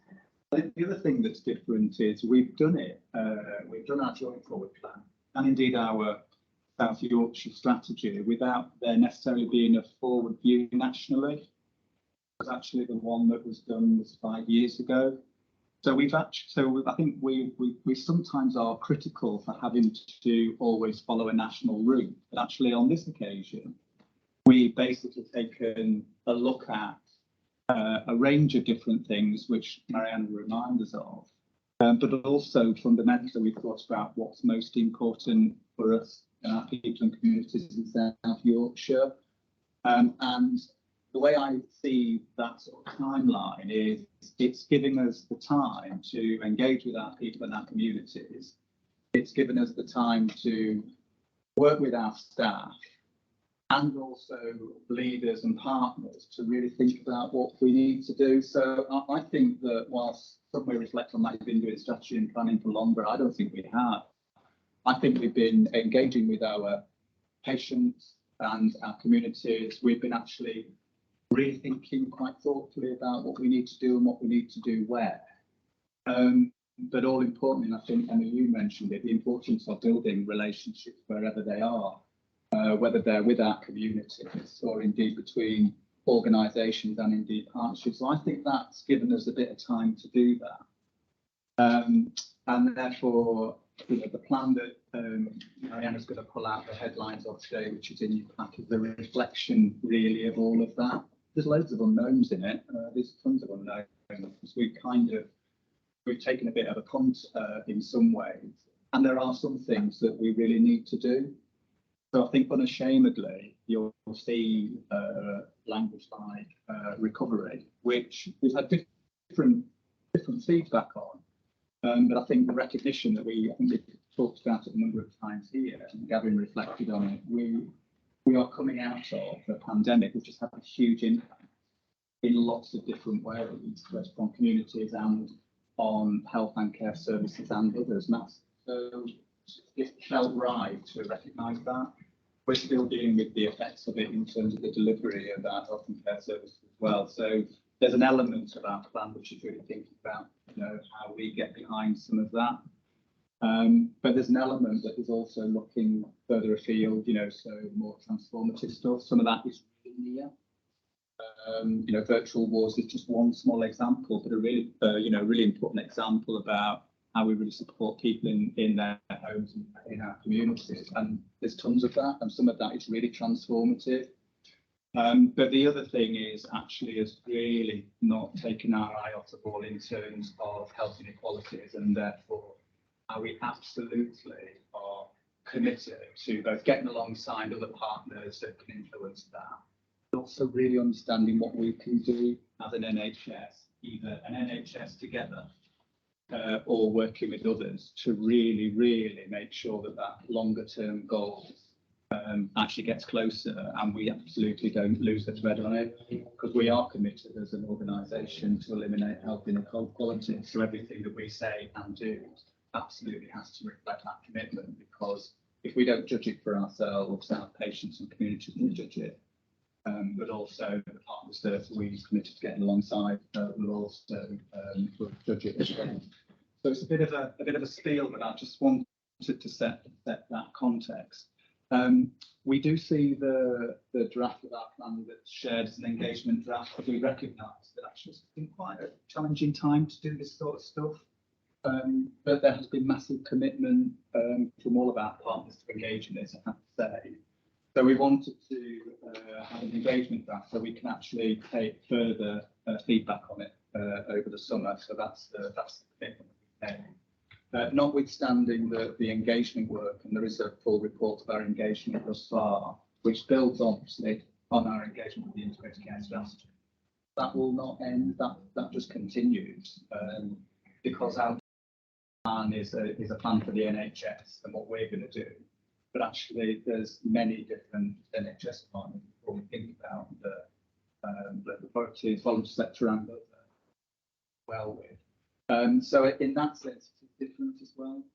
It's almost a plan for the NHS, but also a plan for the Integrated Care Board, that at the end of the day is the funder of NHS services, and it's a huge role for convening and actually setting out some expectations that we can all get behind that hopefully are reflected in the plan in a way that everybody can sort of connect with. I will stop there, and if it's okay with you, Marianna, will just give us some headlines. Marianne, that'd be great. Give us the headlines of the plan, that'd be great. Thank you. So I thought where I would start is just around James, because there's so many connections that we've made already in that. We remember we published an integrated care strategy in March this year, and the development of that was led by our integrated care partnership. And we really did some work to inform and shape that with respect to starting to understand what was important to our communities, and also refreshing our population health needs assessment. And the reason I describe those is because we've built on those to inform the development of our joint plan. What we also set out in our strategy was what we've described as our working vision. So on our planner page, you can see that describes everyone in our diverse communities live a happy, healthier life for longer. And a number of goals really focused on looking at how we improve healthy life expectancy in South Yorkshire, but how we actually address the gap with respect to some of our affluent and poor communities around that. We described a set of shared outcomes in our integrated care strategy, which very much interlinked with all of our health and wellbeing strategies, and then we specifically focused on a number of areas which we described as our bold ambitions, where we felt that we could make a bigger difference collectively. And in there we were thinking about early years development, we were thinking about how we act differently together and strengthen and accelerate our focus on prevention, and we had a particular focus around smoking-led and the wider determinants, how we work with our partners. We also described a bold ambition about how we work together to increase economic participation and how we support the development of an inclusive, fair, sustainable economy, example, which are really connected to the things that we're going to talk about today. And then the other bold ambition we described was about how we work together to collaborate and really value our workforce. And we were thinking about that in its broader sense. So we're absolutely thinking about that in terms of health and care, voluntary community, social enterprise sector, carers, paid and unpaid. We're really thinking about that broadly. And as part of that, we kind of specifically identified the need to think about how we develop that workforce in a way that it better represents the communities we serve. And again, that connects with some of the points that you've kind of raised this morning, as you've been talking about some of the place plans. So those bold commitments were things where we identified that collectively we felt we could make a big difference on it. So some of our joint forward plan is absolutely about what is it that we do that could support some of the delivery of that. The other thing I wanted to draw attention to in the strategy was the work that we did to describe the way we wanted to work together differently. And we described this as our joint commitment, and I don't take it to all of them, but what I will do is just draw attention to some of the ones that I think are really important in terms of thinking about our joint forward plan. So that kind of strength of our collective leadership, thinking about how we continue to listen, involve, and work differently. This morning, so thinking about how we develop a co-creation approach in the way we think about plans. And then how we, as a system that learns and we create that kind of culture. And again, talked about that across our places this morning. And then lastly, the other one I felt like we used just to draw attention to is the one that we made about looking at how we allocate our resources and how we think about how we do that differently, so that we are really thinking about those in greatest needs. So, you know, we're thinking about taking the approaches, but we're thinking about those communities that we know what's great to them. So actually, as we've been developing our plan, some of the things that we set out in our integrated care strategy are becoming increasingly important in terms of how do we translate those into the way that we deliver our plan. So we'll talk about a joint forward plan now. So the joint forward plan, as you know, we've got some national guidance that landed alongside the operational planning guidance as our kind of usual NHS present. And then they set out a clear set of national expectations. It was about a 5-year plan that the Integrated Care Board, together with our foundation trust, described, but really set out how we will arrange and provide services to meet both the physical and mental health needs of our population. The expectation was that it really needed to align to our system ambition. So for us, our integrated care strategy, it needed to work well and align to our existing strategies and plans, so our health and wellbeing strategies, our integrated place care delivery plans. There was also an expectation that it would respond to our joint strategic needs assessment, and we had already commenced the work to better understand our needs across South Yorkshire to inform our integrated care strategy. So it's about building on the journey that we were on. The joint forward plan also needs to look at how we'll respond to the delivery of the NHS universal commitments.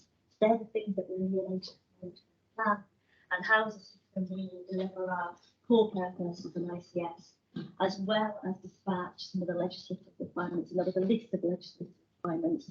I think many of those things aren't new. There were things that were already requirements for us as organisations, but it was about the opportunity to support the delivery of those. So we had a really kind of clear understanding of what we should do. And what else we wanted to do was build on the work that we've done to understand what we needed and what we needed to be looking to address within our plan. So if you remember, for the work to inform the integrated care strategy, we looked at the engagement work we've done over a period of years in our partners, and we also initiated a new campaign, the What Matters to You campaign. And as part of that, we had just named the 5 responses, and we did that within a really challenging national plan. And we made a commitment to build on that. So what we've done is taken a three-pronged approach, in which we have worked with our health watch colleagues, focused on those communities that we knew we have not yet hit. We did some really specific work. And we also worked with our programmes and our provider practices and our use of the mechanisms they have in place in order to enable involvement of things like our maternity policy, for example, so that we could actually reach people that way. And that was the approach that we've taken. Through that approach, what we have been able to do is hear from about 2,500 people in our communities. And this is where I'd really like to draw your attention to. You all received the engagement report come out of the paper. We do actually have a daily version of the engagement report now available online. And in there, what you'll find is it's got a bit more of the detailed breakdown of the demographics. And what you can see in there is actually we have managed to reach out to a relatively broad range of advocates. That's absolutely thanks to the work that Health Watch supports us with and kind of existing partners. And what you'll also see in there, we've got a reasonably broad range with respect to geography, age, and also between the different types. And the report gives you a bit more detail about what we understand, about what the described to us around what barriers they may face, what are the areas for improvement. But overall, what we found is through the analysis of the feedback that's come through from a number of different groups, that we've been able to bring that into a number of overarching things. One of the key themes that came through from many of the different areas is the accessibility, the timely, convenient access to services, and that in its broadest sense. Although, you know, we did get a lot of feedback that was specifically related to kind of GP access. We've already talked about, you know, the kind of plans that are underway with respect to that. And that was about services. It was also about information and support. The next key thing that kind of came through was about affordability, and that was about thinking about transport, parking, and really the kind of, I suppose, context of that is the current kind of living challenges that we're in. And then the third key thing that really came through was around agency, and that was about people really feeling like they wanted to be able to take more control over supporting their own health and well-being and being able to self-care and having the tools, the information, the capacity to being able to do them. What we've really tried to do throughout the development plan is where possible kind of endeavour to be able to respond to what we've dealt with. And we see that, you know, there's a little bit more detail in the actual program. The other thing that we did, and I won't spend too much time on this, we've already talked about quite a bit today, is we actually further reviewed the refreshing and some of the things that we've all described about what we understand about South Yorkshire, that people live shorter lives and longer in poorer health. I think some of the things that really come through strongly from the needs assessment, and there is a link through from both the integrated care strategy and joint forward plan to the full needs assessment document, is that the inequalities in access to some of those wider determinants, even if, you know, the protected characteristics, they're things that support creating some of those inequalities in our health outcomes. And actually, we know that the inequalities that drive some of our health utilisation and kind of demand for services. And that, you know, what we know is that, you know, those inequalities aren't inevitable, they are preventable. What the plan also tries to address is the fact that we know that there are some communities that sometimes describe health inclusion groups that we know have particularly negative impacts on their health because of a range of different things. And so we've tried to ensure that in our thinking of developing the plan, we've thought about those. Overall, the needs assessment is a bit of a start read, you know, in terms of what you see nationally with respect to health declining and inequalities widening. That's what we see. Well, it makes it even more important that throughout our plan we're addressing health inequality. The other key area that we did some work around to inform the development of the plan was really trying to understand a bit more around our healthcare challenges.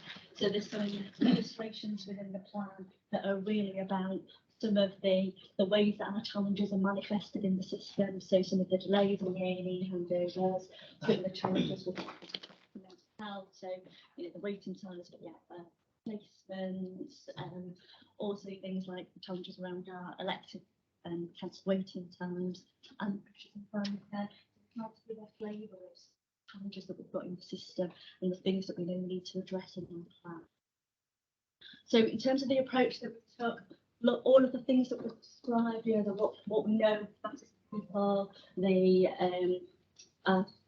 integrated care strategy, some of the population health needs assessment, and then what we did was come together and really take a distributed leadership approach, which really means that people across our places, provider collaboratives and alliances took a lead role in developing our plan. And through that, what we did was we worked together to be able to identify what some of the key elements we needed to thread to our plan were. And we've described these as a set of objectives that we see as essential over the lifespan of the plan. And so in these, we're thinking about ensuring that we've got a focus on how we reduce health inequality and take a prevention first approach. Ensuring we've got a focus on how we improve quality and access and transform the delivery of our services. That very much is about how we respond to what we're told. This is really important. Access and quality are some of the really key things that came through our engagement work. How we focus on supporting and developing our workforce, maximising the use of digital data and technology, and alongside that, think about innovation and research and what that brings for us. And then how we do all of that as we continue to work in partnership and make the best use of that resources. So these are things that we identified that in essence are essential for delivery across the entirety of our plan, and also by focusing on things for support delivery and integrated care. The plan gives a little bit more detail in relation to some of these more specifically, but if you go on to just the plan page, yes, and I think this is probably the most useful kind of core component of the plan. So how we've described the plan in anyway is that throughout everything we do, we want to ensure that we're taking a preventative population approach, and that we want to ensure that we're reducing health inequalities by addressing things with respect to those populations that we know in greatest needs. We want to ensure that we're focusing on access, quality and transforming care, and that we do that working in partnership, and that means working differently with people and communities and so in terms of specific NHS areas of focus, there is a focus on how we improve maternity services, and that includes delivering our equity and equality action plan. It also includes some of the early years pilot work and how we're working in partnership around that. Addressing needs of children and young people, and there's some detail in the plan around some of the opportunities we've got in that space. I'm thinking about things like the collaborative with Marmot and Bernardo's, for example. The other key area we've got in our plan is about how we improve access to primary care, so specifically responding to some of the things that were identified in our engagement work around the access, but actually broader than that. Thinking about how we build on the journey that we've been on to develop networks, how we maximise the opportunities of the other attractive groups coming in and the opportunities that we've got there. We've already heard say a little bit about the virtual wards, and I think that being part of a broader programme of work, thinking about how we transform our community services so that we continue on the journey to develop more proactive integrated neighbourhood teams, and how they take a preventative approach whilst also being able to respond to need. So we talked about things like the urgent response and the expansion of our virtual ward delivery, the recovery of urgent and emergency care, and thinking about how we continue our work to develop alternative pathways, training, how we support and improve those processes and fuels, and how we work with our partners with respect to flow and discharge. And by that, I mean our kind of community partners, including social care as a key component in there. And then thinking with respect to mental health, how we support the continued delivery and transformation of mental health services for both children and young people and adults. Or some of the things that have been prioritised in there in terms of neurodiversity services, some of the inpatient transformation, as well as the urgent emergency care systems, things like health-based things for a range of priorities that are prioritised within there. And then also improving access and redesigning services for people with learning disabilities and needs. And so in there, what we've got is some redesign of pathways for specialist services, and also some pathways, how do we support people and intervene earlier with respect to that. So that was a really kind of brief overview Find some more details in there, and in order to be able to do more of that, we need to be ensuring that we're developing our workforce, maximising the opportunities from a digital perspective, and working together with our partners. And that links back to some of the other elements of the plan that I haven't called out in the presentation around the opportunity we've got to maximise our contribution as anchor institutes. And a part of that is about our role as employers, and also working together to contribute to the sustainability agenda as well. And we're pleased to hear that my last slide is actually, and it's apologies for it being a rather small slide, but you will find it in the full plan. But really what I wanted to illustrate here was the work that was undertaken with respect to our outcomes framework. So if you remember, as part of the integrated care strategy, we started to develop an outcomes framework that supported the delivery around those shared outcomes. Well, the approach that we've taken here is to expand that and to include the measures and metrics that actually align to the areas that we've identified in our joint forward plan. As you can see, we've worked with each of the leads to identify some of those key outcomes. And what we'll do is we'll build a dashboard that supports this. And as part of that, we'll also have a number of those kind of KPIs and more process type metrics, so we can understand some of the progress as well. This very much builds on lots of the work that's been happening across these programmes. Thank you. Any thoughts, discussions? Thank you, Marianne. Thanks, Will, for that.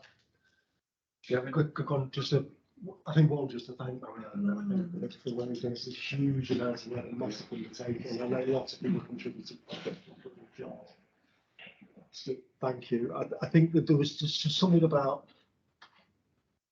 and we've tried to present it in a simpler way as possible, but there is complexity here, and I think there's something about other versions of this story that for different audiences, and how do we really distill it down to some real nuggets that the elevator pitch kind of thing. So I think there's something about that.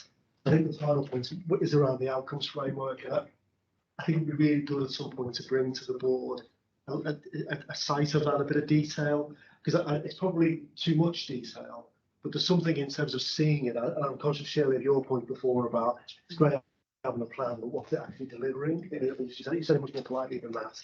But there's something about, I think it gives confidence if you can see how we are going to track that. So it'd be good to see that something. I agree. Really helpful. Wendy. Yeah, I just want to build on that reflection of the outcomes framework.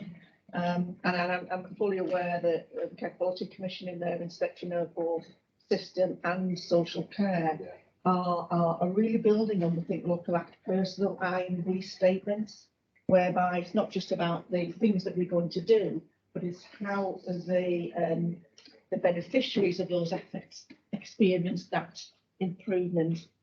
So I just think there's just something quite canny about having a look at that think local, act personal framework, really, because that could be a bridge between the stuff we want to do, the ambition, and quality. So that's a play really, isn't it, of thinking about all that.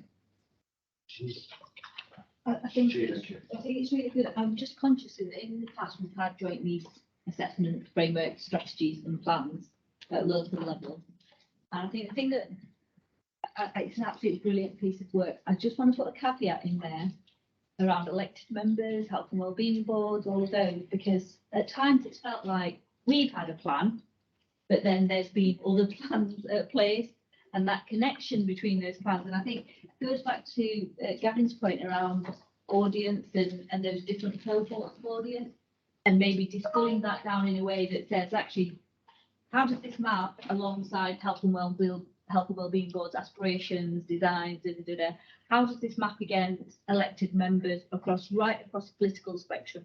Do you buy into this?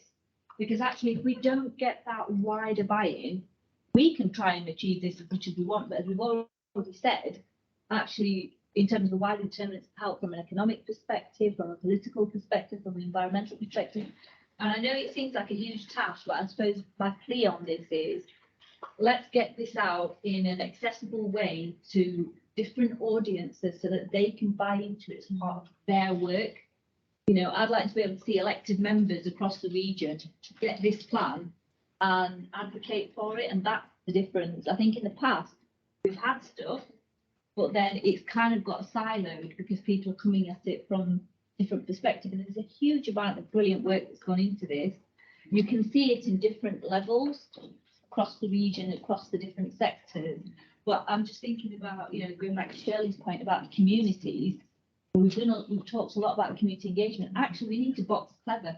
There are people, when I'm thinking about particularly the elected members, who go out into communities. Let them take this message out and let them pull it back in as well. And I also have VCF sector colleagues who do a phenomenal amount of work. There are different ways to kind of pull in and then reflect this plan back. So I think it's a really good piece of work, but I just think we just need to do it differently than we've done it in the past. Kieran. Thank you, Chair. Just a very brief one from me. So I just want to come back to the theme of digital inclusion, because it's mentioned a few times today. I just want to point out that JFP recognises the importance of designing digital and technology solutions with inclusion in mind. It's a really important part and key area of our focus as part of our user-centred design principle. In the JFP, there's a very short section which details some of the work that teams across South Yorkshire are doing on digital inclusion, both system-wide and at place, working closely with our partnerships, as other colleagues have mentioned. So I just thought I'd signpost interested colleagues to that. Really helpful, because it was a theme in a number of issues, so thank you, Chair. People happy? Sorry, Lee. Sorry, Piers. I'm just kind of thinking through how we communicate this really effectively. It is lovely art, isn't it? And there's just the strap line of we're going to reallocate resources to where there's most need. That's quite a short sentence, isn't it? But doing that, if we're brutally frank, we allocate most of our resources to where they've historically gone. Is what we do at the moment. So enacting moving to resources to where they've got most need, there's quite a big job of work to do. And just the statement in here about the current models of care are unaffordable, I think are probably true. That we probably have a sentiment, don't we, that we kind of over-medicalise people, particularly those with socially determined disease. We have a workforce plan coming over the hill which says we need much more clinical staff. I think the framing of this for the public is really quite hard about how you take these tensions and sometimes contradictory statements between money, the workforce requirement, and what we're trying to do differently. I think it's a great piece of work, particularly page 75. I think it's a work of genius, obviously. But I think there's but I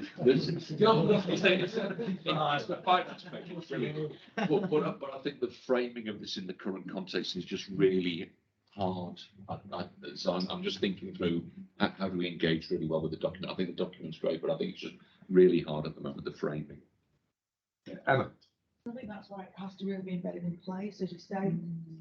The overarching South Yorkshire vision is brilliant, but it's how we play that back into place. So the discussions I'm having at the moment with Kate Joseph and the new leader and the deputy leader are about how do council elected members take this and become use their democracy to really help us embed this in communities. So I think you're right. I think because we've got 4 strong place-based arrangements, it's about how do we do that? How do we socialise that in place, and how do we do it differently? Because if we don't address the wider determinants of health, there's no point putting money into health.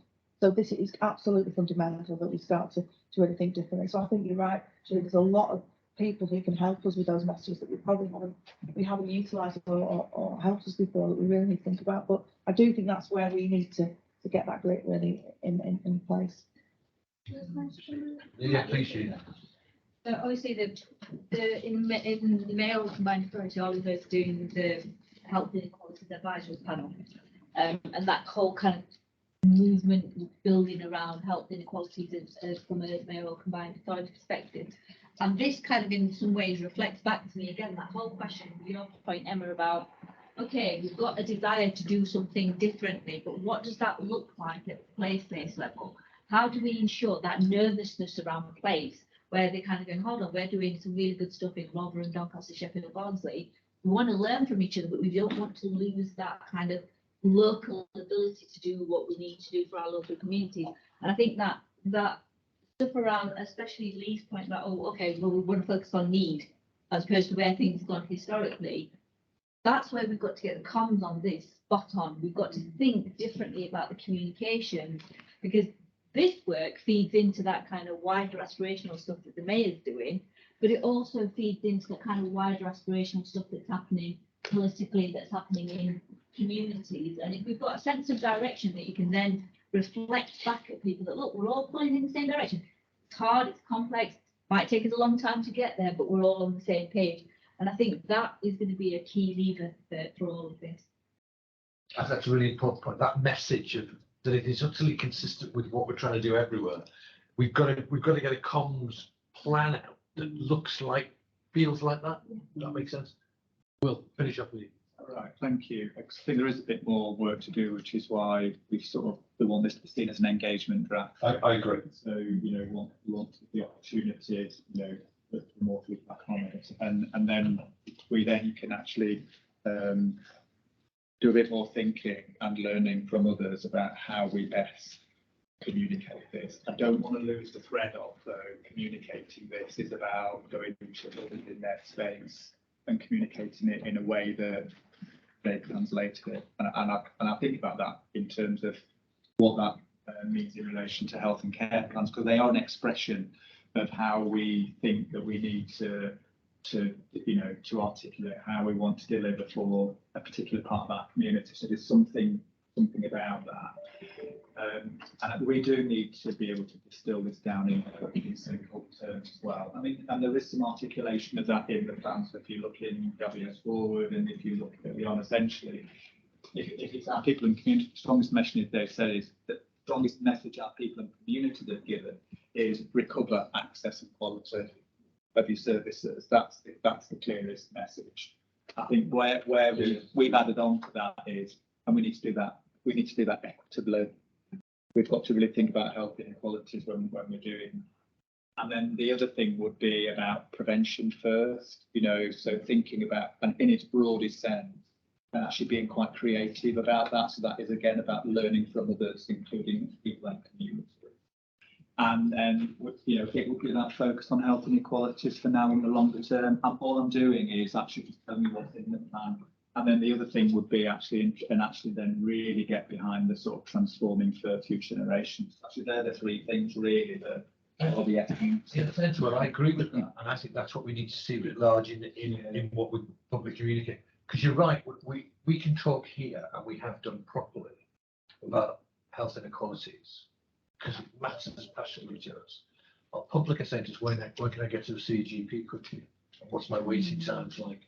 And if our plan doesn't look like that, they'll say, really? We sound like a bunch of academics, not a bunch of people who are trying to make the health service better. So we really need this plan to make to give those kind of messages. Yeah. Like you said we did. Yeah, I know. Or we will do. You know what? It's feeding that feedback loop, because like you said, you've got a lot of consultation in there. There's a lot of voices, and it's actually saying that we're closing that loop. You said this, and it's a lot. And I think your point about accessibility, you told us, so it's our most important thing. That's the kind of stuff. Yeah. Marianne, well, thank you. Particularly thank you, Marianne. Really great piece of work. I agree with you. This is now as a basis for going out and consulting, and that'd be really helpful. Okay, thank you very much, everybody. I will take a natural break now. It's 11:35. We will start again at 11:45. That's 10 minutes for those of you who have to drag in from outside.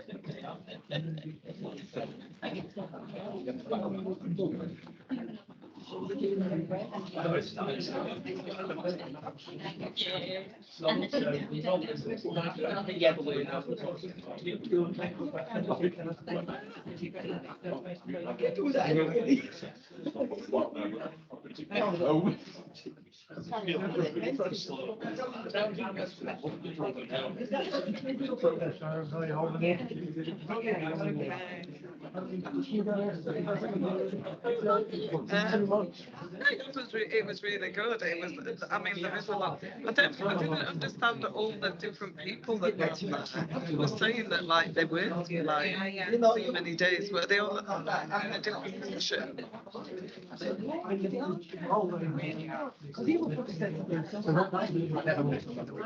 Yeah.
go through. So we have the background and introduction.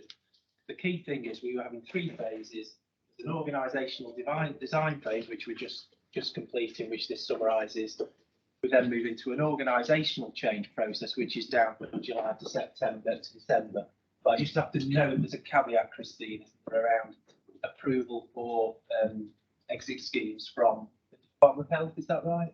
That's not for the voluntary scheme. It doesn't stop the change process happening, but it's.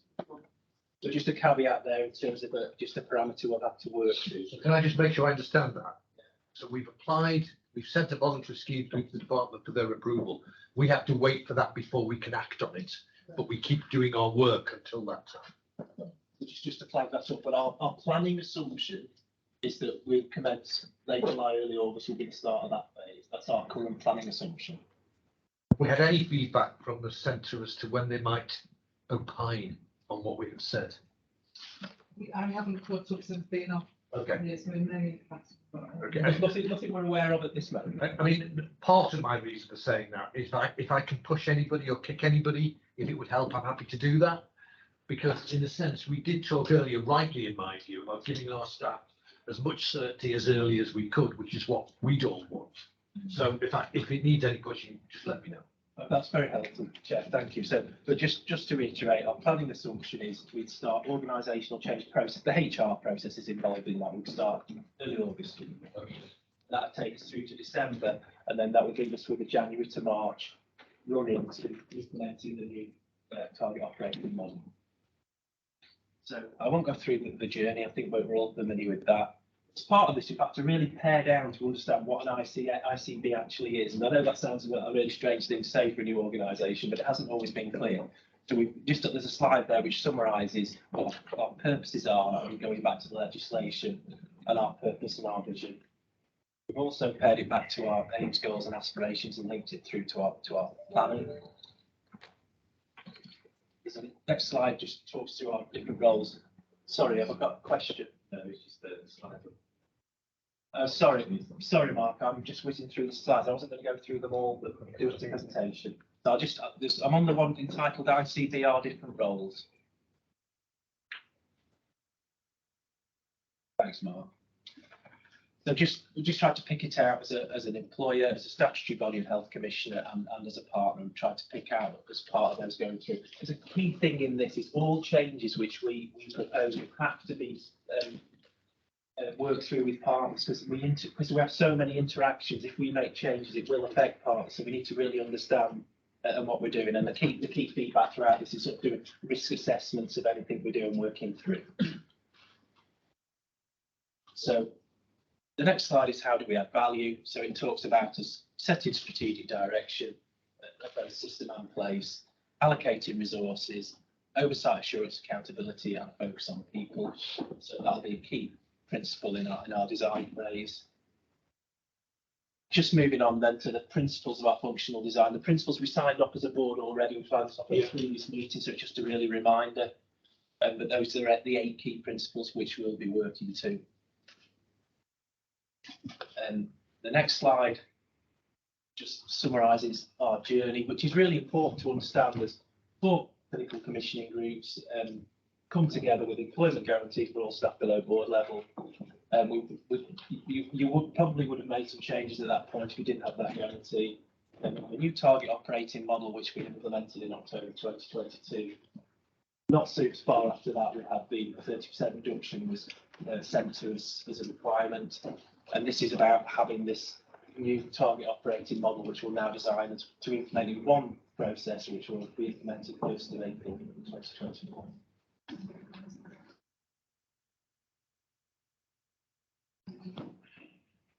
So next slide, please, Mark. So how we'll deliver our roles. So what this slide goes through, and it talks about other different ways which we look at it. So obviously fulfilling statutory requirements, obviously that's something we absolutely must do. Working with partners across the South Yorkshire within places. As an organisation, making sure our ICB workforce is fully engaged in everything we do, applying to our principles, and of supporting and listening and engaging our patients and local communities as we wish. So it's really trying to make sure that all our stakeholders are taken into account as we design our new target operating model. So the next one is about capacity, how we've approached this. I suppose the summary way of how we try to approach this is we've tried to look at transactional arrangements and things within our organisation where we can take away duplication and work through and try to focus our resources on delivery at place and at system for all these key functions that we've got within our organisation. So this slide tries to just pull that out about the key things which we're trying to deliver, taking away all the noise and anything else that exists in the organisation. And there have been opportunities, because we'll say we've had 4 organisations coming into one, so there have been opportunities to reduce duplication. But that's how we're going to refocus. The next slide is we've not only got a reduction of 30%, but we have additional responsibilities which do require resourcing. So as part of this, we have a performance function. This is discussions ongoing with NHS England, but we will have a role in performance which is enhanced from our previous role. And there's a recognition we're going to have some resource allocated to this area of work as part of our new target operating model. In terms of primary care, we have had some staff from NHS England shooting across to us, but to meet our ambitions, is that enough? Question for us to work through. And certainly in terms of dental transformation, I know that's an area which we definitely would need to look at in terms of resourcing going forward, and obviously wider primary care. And then specialised commissioning. So specialised commissioning isn't the here and now, it's probably, but by the time we come to implementing the target operating model, it will be. So the current planning assumptions, the 1st of April 2024, will take on many functions in specialised commissioning. We don't know yet quite what resource will come with that, but we just need to have it in our target operating model to make sure that we've taken it into account going forward. So it's 30% plus those 3 areas is probably the best way of describing it. The next slide, Mark. This is just a summary slide just talking about absolutely central to our approach is the 4-place partnerships. Absolutely where we wish to be in terms of having strong places delivering local solutions as well as the South Yorkshire solutions. And then all our provider collaboratives as well working across. So I think people have seen versions of that slide before, but just summarising, just to reiterate our commitment to that model of working. And then just the final slide is just the summary of next steps. So the executive team is just coming through at the end of the design phase. We're hoping to get a further document probably next week. We'll go out to stakeholders and partners for further socialising.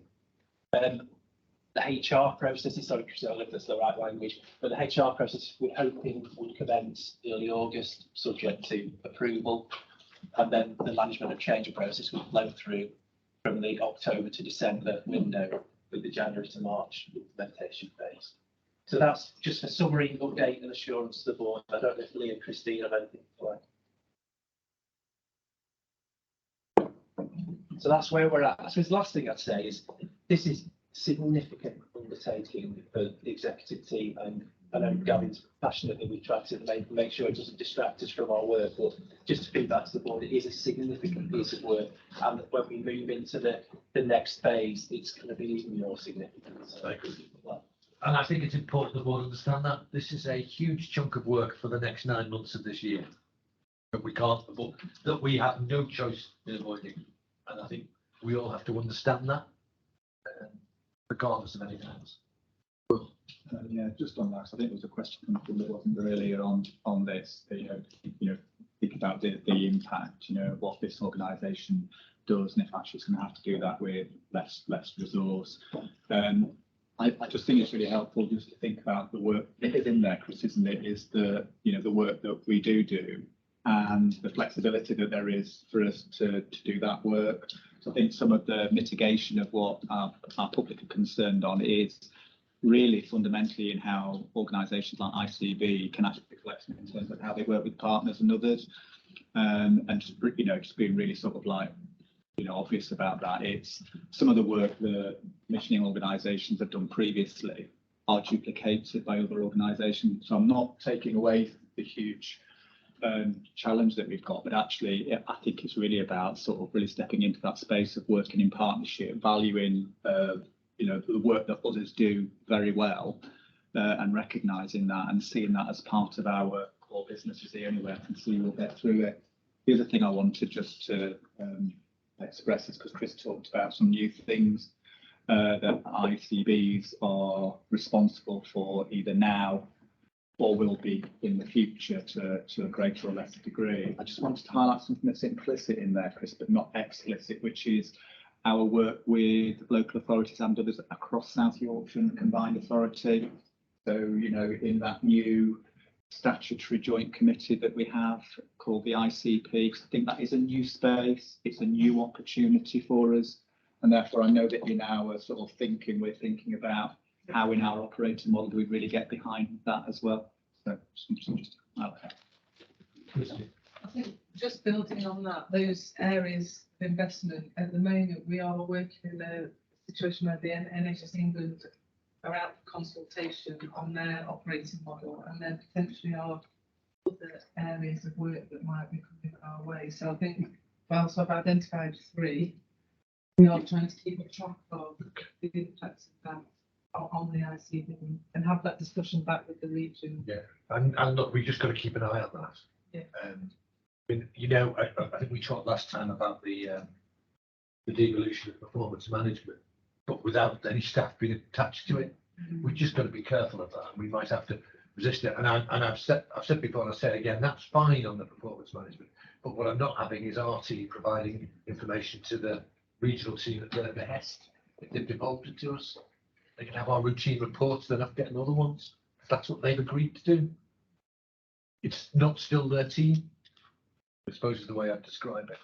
And I think they might have difficulty with that going forward. I think they've thought it through. Okay, I think that's a really helpful update. Thank you. I think in terms of the board, I think it's helpful. We don't need to come back all the time, but sharing the operating model as it develops, just sharing it with people, I think will be helpful, not for approval, but just to say, here's the way the work is going. So can we just keep doing that? Because I think people will feel, this board will feel looped into that, which I think is most important. Thank you, Chris. Thanks, Christine. Integrated performance report. Who's introducing this? So I can kind of introduce it, but Probably what I'll do is ask each of the kind of portfolio leads maybe just to highlight any particular issues. Probably just do it in the order that it is on the agenda, if that's okay. We've got no Joe Dobson with us today, so unfortunately not well. I'll pick up the operational bits. But Lee, do you want to? I think you've probably done this, but do you want to give us headlines in terms of month 2? I'd love to, if it was a right laser display. Do you want me to move on and come back? Go, if you look back to me. But to be frank, I'd rather have quality at the top of the list, actually. There you go, no capital, because you lead on quality. Yeah, I mean, I think the headline is we've not got any particular quality escalation to raise the board tonight today, but you know, it's embedded in our performance overall. You'll see that, you know, we're in a reasonable position for emergency care. I think we were in a better position where we've been previously. Yes. I think we had the UEC delivery board on Alliance board on Monday, and we received the place review of last winter. I think although we're only in July, we're starting to think and look forward now to, you know, doing the work, the foundation for us to be in the best position we can be for this coming winter.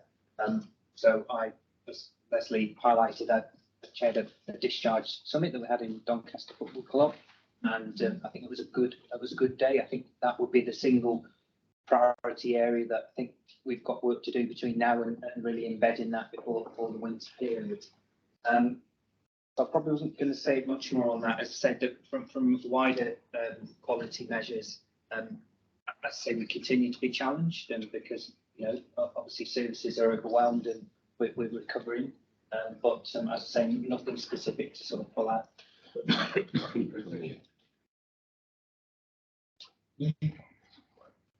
Yeah, thank you. For the first 2 months of the year, we've got a ICB deficit of about 5 million. That's broadly on plan. So we are where we thought we were. And in terms of system partners, we've only got Sheffield Teaching Hospitals off plan, which they can account for in terms of the impact of industrial action. Obviously, in terms of what that means for the full year, we'll review more fully at the end of Q1. So we're on plan for now in the context of the ICB. Big challenge in terms of the savings profile about it ramping up through the year. That's not entirely atypical, but we're just going to have to keep a bit of a watch and brief on, as I've said previously, what's going on with excess inflation, where we think we're going to get to in terms of elective recovery funding, And as a consequence of that, we'll do a reforecast after we've got the Q1 numbers. Thank you. Thanks, Piers. Christine? Thanks, Gavin. Notably by its absence, there isn't workforce data in the integrated performance report this month. That's a conscious decision because there were some challenges with the data that we've had, and that was identified by some colleagues around the table at the last board meeting. So working with Kieran and colleagues, we are reviewing the data flows, and I think you'll remember most of the time I'm tracking about 2 months behind the financial data, which is also problematic. So we're working with colleagues regionally and locally to see whether we can get improved data flows in so that we've got much better granular detail. And I think with the National Workforce Plan, it's really timely. Obviously, you're going to have some quite significant national targets to meet, as well as our operational planning targets. That gives us a good opportunity to review that. So that's where we are. So it is deliberate that there's nothing in here at the moment. Because rather than providing inaccurate and out-of-date data, I think we focus on getting that right. I think that's understandable. Thanks, Christine. And then just in terms of kind of the kind of key areas of operational delivery, and I think David's covered urgent emergency care, which I think is an improvement picture. I'll try not to bore you with the nights of drawing room speech, but we have officially had the summer solstice, so winter is. How depressing, Chief. Thank you for that. Well, but I think what's really positive, I think we're kind of moving away from a kind of annual planning cycle, where we're sort of surprised that winter happens every year, into a space where it's much more about transformation and redesign of the UEC pathway, regardless. And I think some of the things we focus on, like virtual ward today, I think are going to help us. So, but we are making progress. I think the performance is above the 76%, which we're required to do for the end of this year.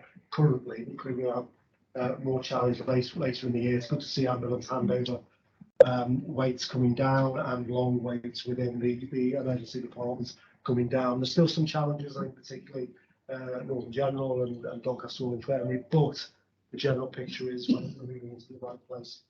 On elective care, I think there's some good news. So the longest waiters in terms of the backlogs, 104 weeks, which is an astonishingly long period of time to wait for planned treatment. We are now into very, very small numbers indeed, and each case there's a particular reason. They tend to be super specialised cases, spinal surgical cases. At STH, and I think we know each of the patients and we understand what the issues are. So very small numbers. We've still got about 370 patients waiting over 78 weeks, and the aim is to eliminate those. I mean, we've managed to make a big inroads in terms of reducing the numbers, but we're not quite at zero yet. But our plan is to have eliminated 78-week waiters by the end of September. So we're working towards that. My mind is focused on 65 weeks, which is the milestone for the end of this year, having nobody waiting over 65 weeks. I am concerned about this, and it's a point I raised with the Acute Federation this week, who lead on behalf of the system in terms of addressing this challenge. So if you look at the number of 52-week waiters, and if you think about it, anybody waiting 52 weeks today will need to be treated by the end of March in order to have nobody waiting over 65 weeks by the time we get there. That cohort is actually increasing. So there is something about redoubling our efforts to make sure that we deliver that standard. But I do want to say that there has been good progress. And if you look at things like diagnostics, for example, we are beginning to recover our position in terms of clearing the backlog and improving our diagnostic performance. We're at about 82% within 6 weeks, which the standard is 95. So there's still got a way to go, but it feels like we're beginning to move in the right direction.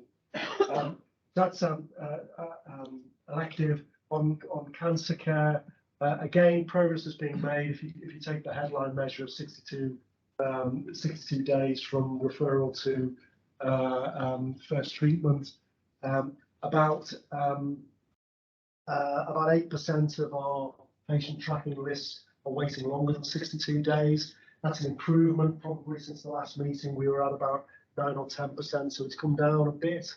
But I think to get to pre-pandemic levels, we need to be in the 5.5%, 6% ballpark really. So we've got some challenges. Pierce mentioned non-surgical breast oncology, for example. I think that's in a more stable pattern, but we need a longer-term solution.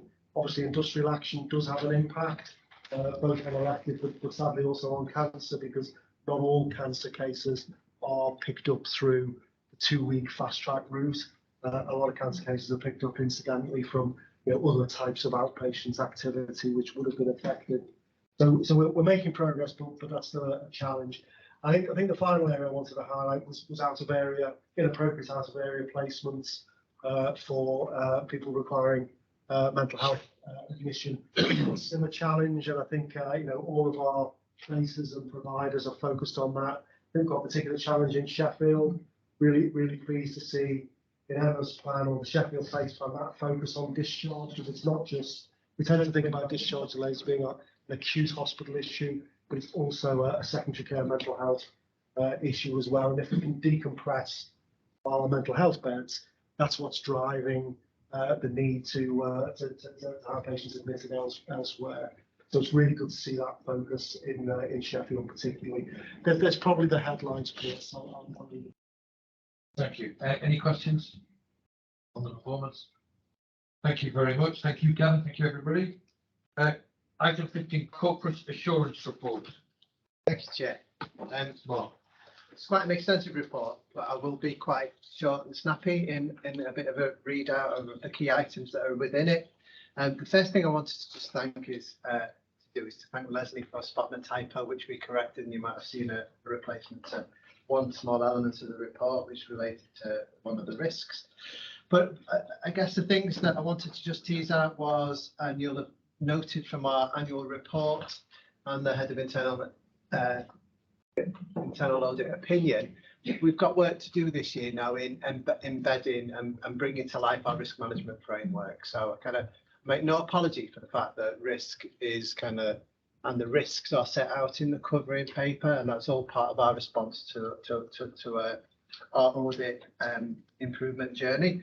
I'd also just tease out the fact that we haven't got any revisions to the terms of reference for our assurance committees at this point in the year, although within the terms of reference we're scheduled to do them annually, and that's to fit in with the work programme that we've set out and that Pierce has set out around the review of the assurance committees. So I think that we'll see any amendments and the alignment of those be presented to the board in due course in the coming months.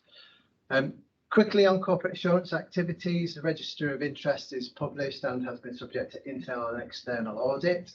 The corporate seal has been used and applied twice to grant agreements. In 2 months, we've received around about 90 freedom of information requests, which is an accelerated volume of interest from the public in our business, which is certainly having a kind of an overhead in terms of responding transparently to those requests. Complaints activity is set out. We've had 20 complaints for healthcare services in the period that we're reporting, and I do just want to tease out that now does include pharmacy, optometry and dentistry, as well as the range that we've previously reported. And just to carry forward what Anthony said earlier, we've welcomed 2 members of staff from NHS England into our complaints function, and they're really welcome. They're making a difference in terms of contributing to our complaints resolution and feedback processes. Health and safety and information governance groups have met and are executing their business accordingly. Terms of reference have been through the ICB's assurance committees and are in the pack for the board for adoption, just as part of the governance. And there's a final amendment requested to the complaints and feedback policy, which is simply to extend the authorisation and sign off of complaint responses to some delegated officers that are set out in the paper. And I do apologise, we've got the complaints policy again, just to read, but that's in the pack as well. So that's all I'd want to tease out, please. People comfortable with that? Happy to approve that, thank you. ICB commissioning policies. These are the final ones, Will, am I right? And Jane's joined us, and Jane is there. Hiya, Jane. Hi. Going to take us through. Jane's been leading this work, and most people know Jane, our chief nurse in Barnsley. But I just wanted to, you mentioned earlier, Piers, this was the part of a set of commissioning policies where we inherited them, didn't we? Yeah. And actually we agreed a set of them in March. Actually. So fitness for surgery, IVF, and gluten-free, and we took an approach here that essentially levelled up. And I was just thinking back to the joint forward plan and the sort of messages from our public, which was the access, quality, cost, and actually they were all implicit in the thinking and decision making around those as well. So I just want to highlight. So these are the final ones. We are a little bit later than expected. If you remember at the last board in March, because these really underpin our working with local authority standards in this space. So we really wanted to take the time to make sure we did that engagement work. So that has now been done. So they are a little bit later than we'd anticipated in our original plan. Sorry for that intro, Jane. I think you've said it all, Will. I don't think there's anything more for me left to say. Jane honestly does that all the time to all of us. You need to know that. Jane, I haven't told you what the policies are. Do you want to just talk us through the three policies and any change that have been in them, Jane? That would be helpful for the board if you don't mind. Okay, well, I'm not to get into too much of the detail. I mean, I'm more than happy to obviously have that conversation outside of the meeting. So, I mean, the paper itself describes all the changes that we've made within the policies. So, like Will said, there's been a really rigorous process with some very senior service leads across South Yorkshire and the local authority that have been part of the consolidation of the three policies. And we did have a finance impact assessment and an equality and health inequalities impact assessment, which showed that there were no impacts at all with regards to the consolidated policies. I just wanted to share, obviously, the process that we have been on. I think the paper is very clear on that rigorous piece of work that we have undertaken, supported by Attain through that. And as Will said, we have really spent a lot of time to make sure that we get these right. And we didn't just pull together the three policies. What we also did was to look at the evidence and make sure that that was up to date, and that the guidance that we adhered to the up-to-date legal frameworks. So those were the changes that we have made within some of the policies, just to bring them up to date, to make them easier to read. What we didn't do with this piece of work, because we felt that would follow in a further phase, was phase one, we called this, was just to look at the policies and consolidate those. We didn't get into the detail of any standard operating procedures, working with local authorities. So we tried very hard to keep the scope just within the policies themselves, bringing them into one policy, but also to ensure that they are up to date with all the legal frameworks and so on. That's great. Thank you. Thank you, Jane. Anybody got any questions? Everybody comfortable that we adopt these policies? Well, thank you, particularly to you, Jane. Thank you very much for the work and for your time.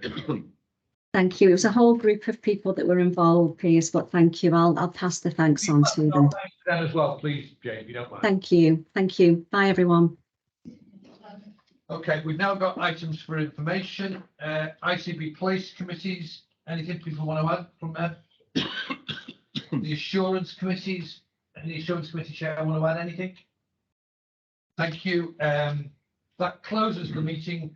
There's no exclusion of public. We do not have a part 2 meeting, which I try and avoid. Although it says date of next meeting 2nd of August, the next formal meeting I think is September the 6th. I assume the August will be an informal development meeting, which we'll think through what that needs to be in over the next few weeks. Is that okay? Thank you, everybody, for attending. Good to see you. Just to let you know, because it is NHS birthday, there are cakes upstairs on the first floor kitchen. You are not merely invited to attend, you're being dragged up to attend. I am told there are lots of cakes, and if you don't want to attend, they won't be there. And Moira, that's your fault for not being here. Well, I'll eat one virtually, thank you. Yeah, you do that, Moira.